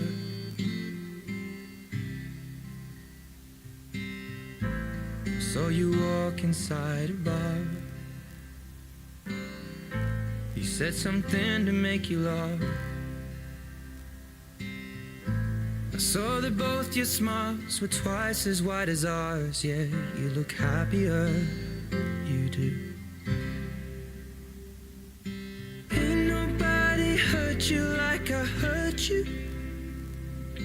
Ain't nobody love you like I do. Promise that I will not take it personal, baby, if you're moving on with someone new. Baby, you look happier, you do. My friends told me one day I'll feel it too. And until then I'll smile and hide the truth, that I know I was happier with room. Everything's reminding me of you, nursing an empty bottle. yourself you're happier, aren't you? Well, ain't nobody hurt you like I hurt you, but ain't nobody need you like I do. I know that there's others that deserve you, but my darling, I am still in love with you. But I guess you look happier, you do. My friends told me one day I'll feel it too. I could try to smile and hide the truth, but I know I was happier with you. Hey, yeah, hey, yeah, hey, yeah. Hey, yeah, hey, yeah, hey, yeah. Hey, yeah, hey, yeah, hey, yeah. Hey, yeah, hey, yeah, hey, yeah. Baby, you look happier, you do. I knew one day you'd fall for someone new, but if he breaks your heart like lovers do, just know that I'll be waiting here for you.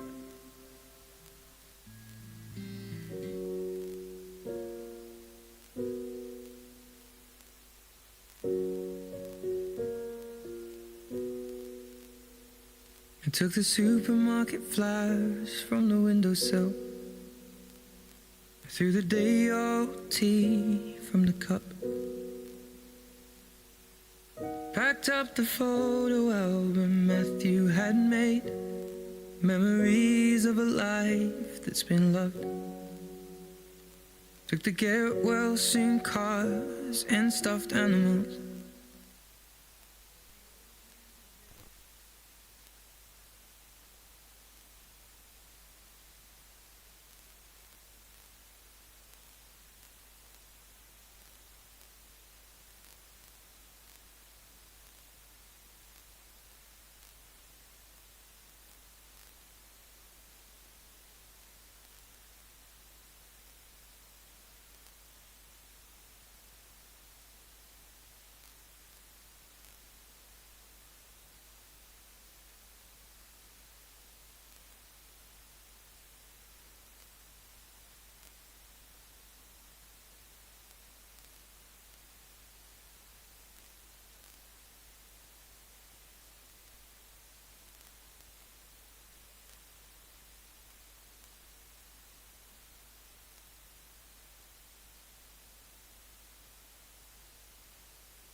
Okay, students. How many of you have attended weddings? What's the best part of the wedding for you? You are in the spirits. It's time for food.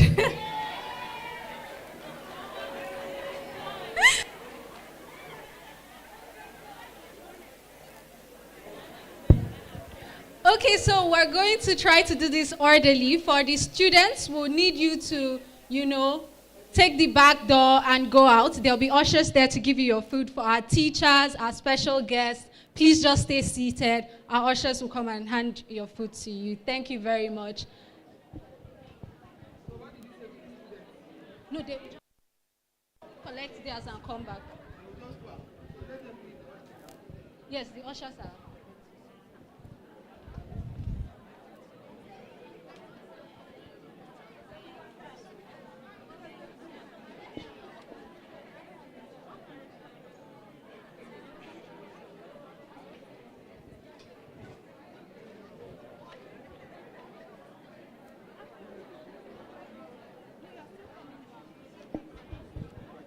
So just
used to before, and I can't sweep you off of your feet. Will your mouth still remember the taste of my love? Will your eyes still smile from your cheeks? Darling, I will be loving you till we're 70. And baby, my heart could still fall as hard at 23. And I'm thinking about how people fall in love in mysterious ways. Maybe just the touch of a hand. Well, me, I fall in love with you every single day. And I just wanna tell you I am. So honey, now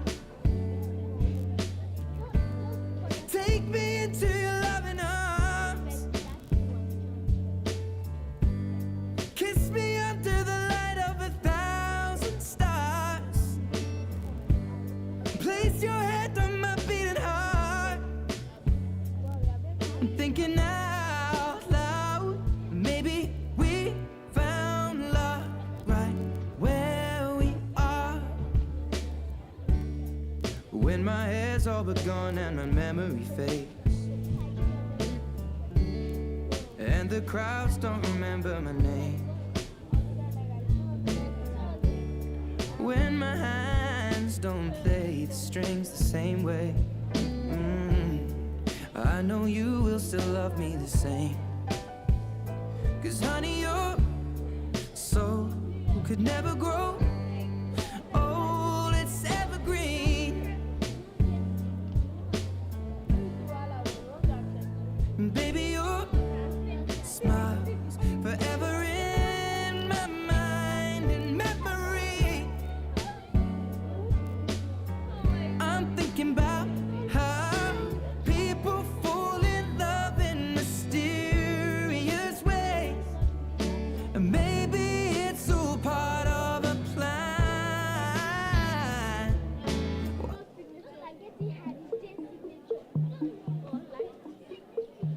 Dance with me under the diamonds. See me like breath in the cold. Sleep with me here in the silence. Come kiss me silver and gold. You say that I won't lose you, but you can't predict the future. So just hold on like you will never let go. Yeah, if you ever move on without me, I need to make sure you know that you are the only one I'll ever love. Yeah, you. If it's not you, it's not anyone. Looking back on my life, you're the only good I've ever done. Yeah, you. If it's not you, it's not anyone. Not anyone. Forever's not enough time to love you the way that I want. 'Cause every morning I find you, I feel the day that I don't. You say that I won't lose it, but you can't control the future. 'Cause certain things are out of our control. Yeah, if you ever move on without me, I need to make sure you know that you are the only one I'll ever love. Only one. Yeah, you. If it's not you, it's not anyone. Gotta tell ya. Looking back on my life, you're the only good I've ever done. I've ever done. Yeah, you. If it's not you, it's not anyone. It's not anyone. Not anyone. If it's not you, it's not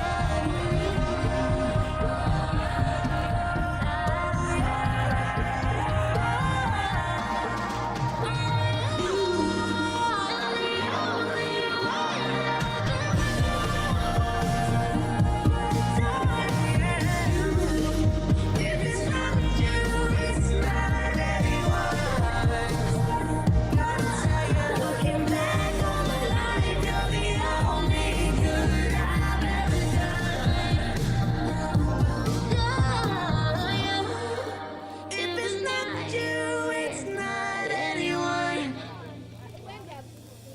Not anyone. Ladies and gentlemen, Radio City Music Hall Productions and the National Football League proudly present an unprecedented Super Bowl spectacular starring Michael Jackson. The children of Los Angeles have created their own personal joys as a gift to the children of the world.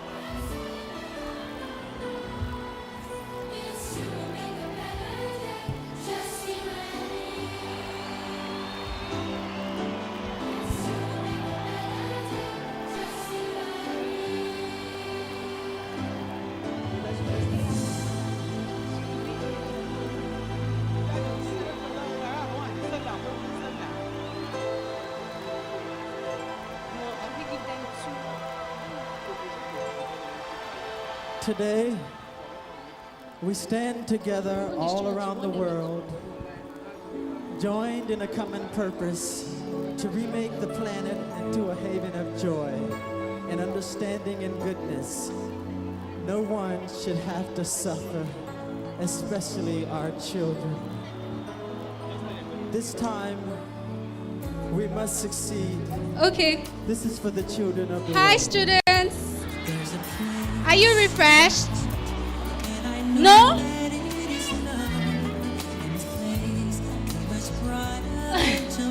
Okay, while you are still on it, are you getting refreshed? Why? I thought we all agreed that we like food. We've given you food. Okay, so what we're going to be doing as you're eating is I need to break you up into 4 groups. Please, can you turn down the music? So I need to break you up into 4 groups, and I don't want the same schools together. So we're going to just try and take numbers, and we need to do this as fast as possible. So can you pay attention? All I need you to do is 1, 2, 3, 4. Once you hear 4, you start again. 1, 2, 3, 4, and you're all taking individual numbers. Can you remember your numbers? So should we start? 1, 2, 3, 4.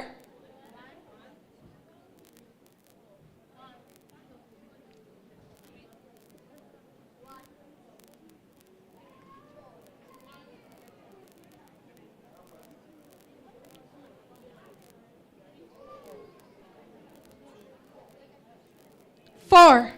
No, you are 4.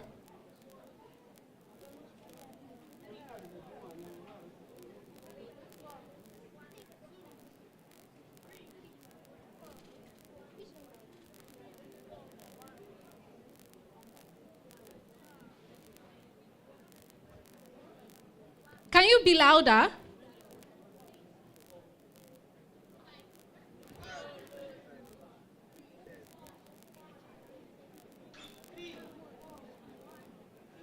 Is there someone there?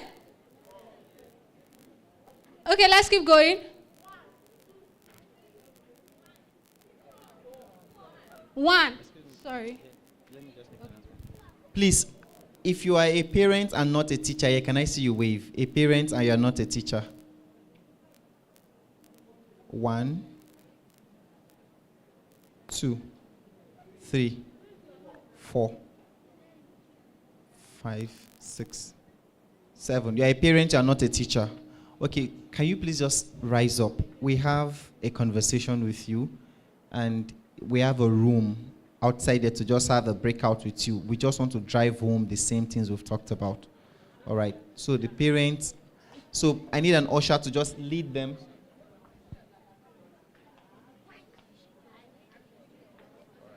Okay, so don't worry. We'll just create, where you people are seated, we'll create a space for all of you so you don't need to move out. And then one of our facilitators, one of our panelists is coming to speak with you.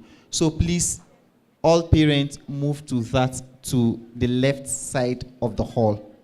All right.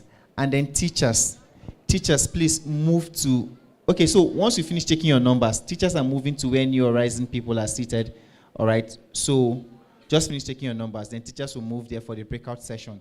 The faster we do this, the better for us, all right, so we can leave you on time. Thank you. All right, do we remember where we stopped? We ended here. If you're new, if you just came in and you don't have a number, please just sit this way, okay? What number did we stop at? No, it was 1. It was 1. So you? 1. You? Are there students here?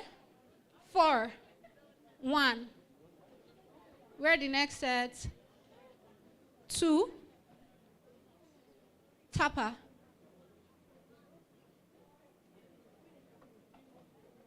Hello, young man.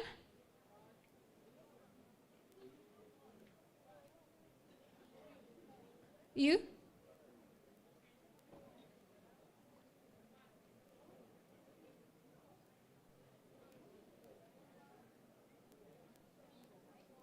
That's all right. So everyone whose number is 1, please, can I have you here? If your number is 1, please come this way. If your number is 2, go there, behind. If your number is 3, forward here. If your number is 4, behind there. Please, all parents that way, all teachers this way. This is number 1. This is number 2. This is number 3. That's number 4. Parents over there. Teachers over here.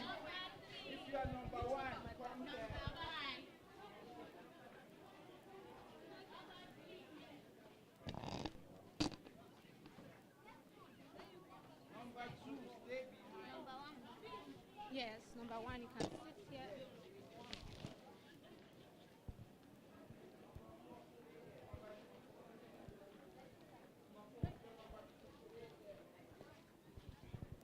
So number 1, forward here. Number 2, behind there. Number 3 here. Number 4 there. Parents over there. Teachers this way. We can't have more numbers in one group than another group, because it was balanced. You are smiling. Are you sure you're in number 1? If you people fill up one number, I would still move you accordingly.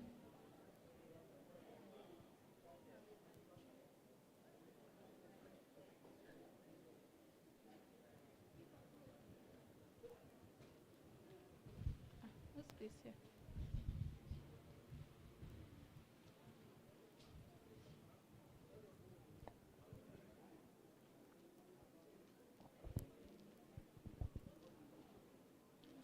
Okay, how are we differentiating between 3 and 4 here? What number are you? Okay, this is the end. Okay.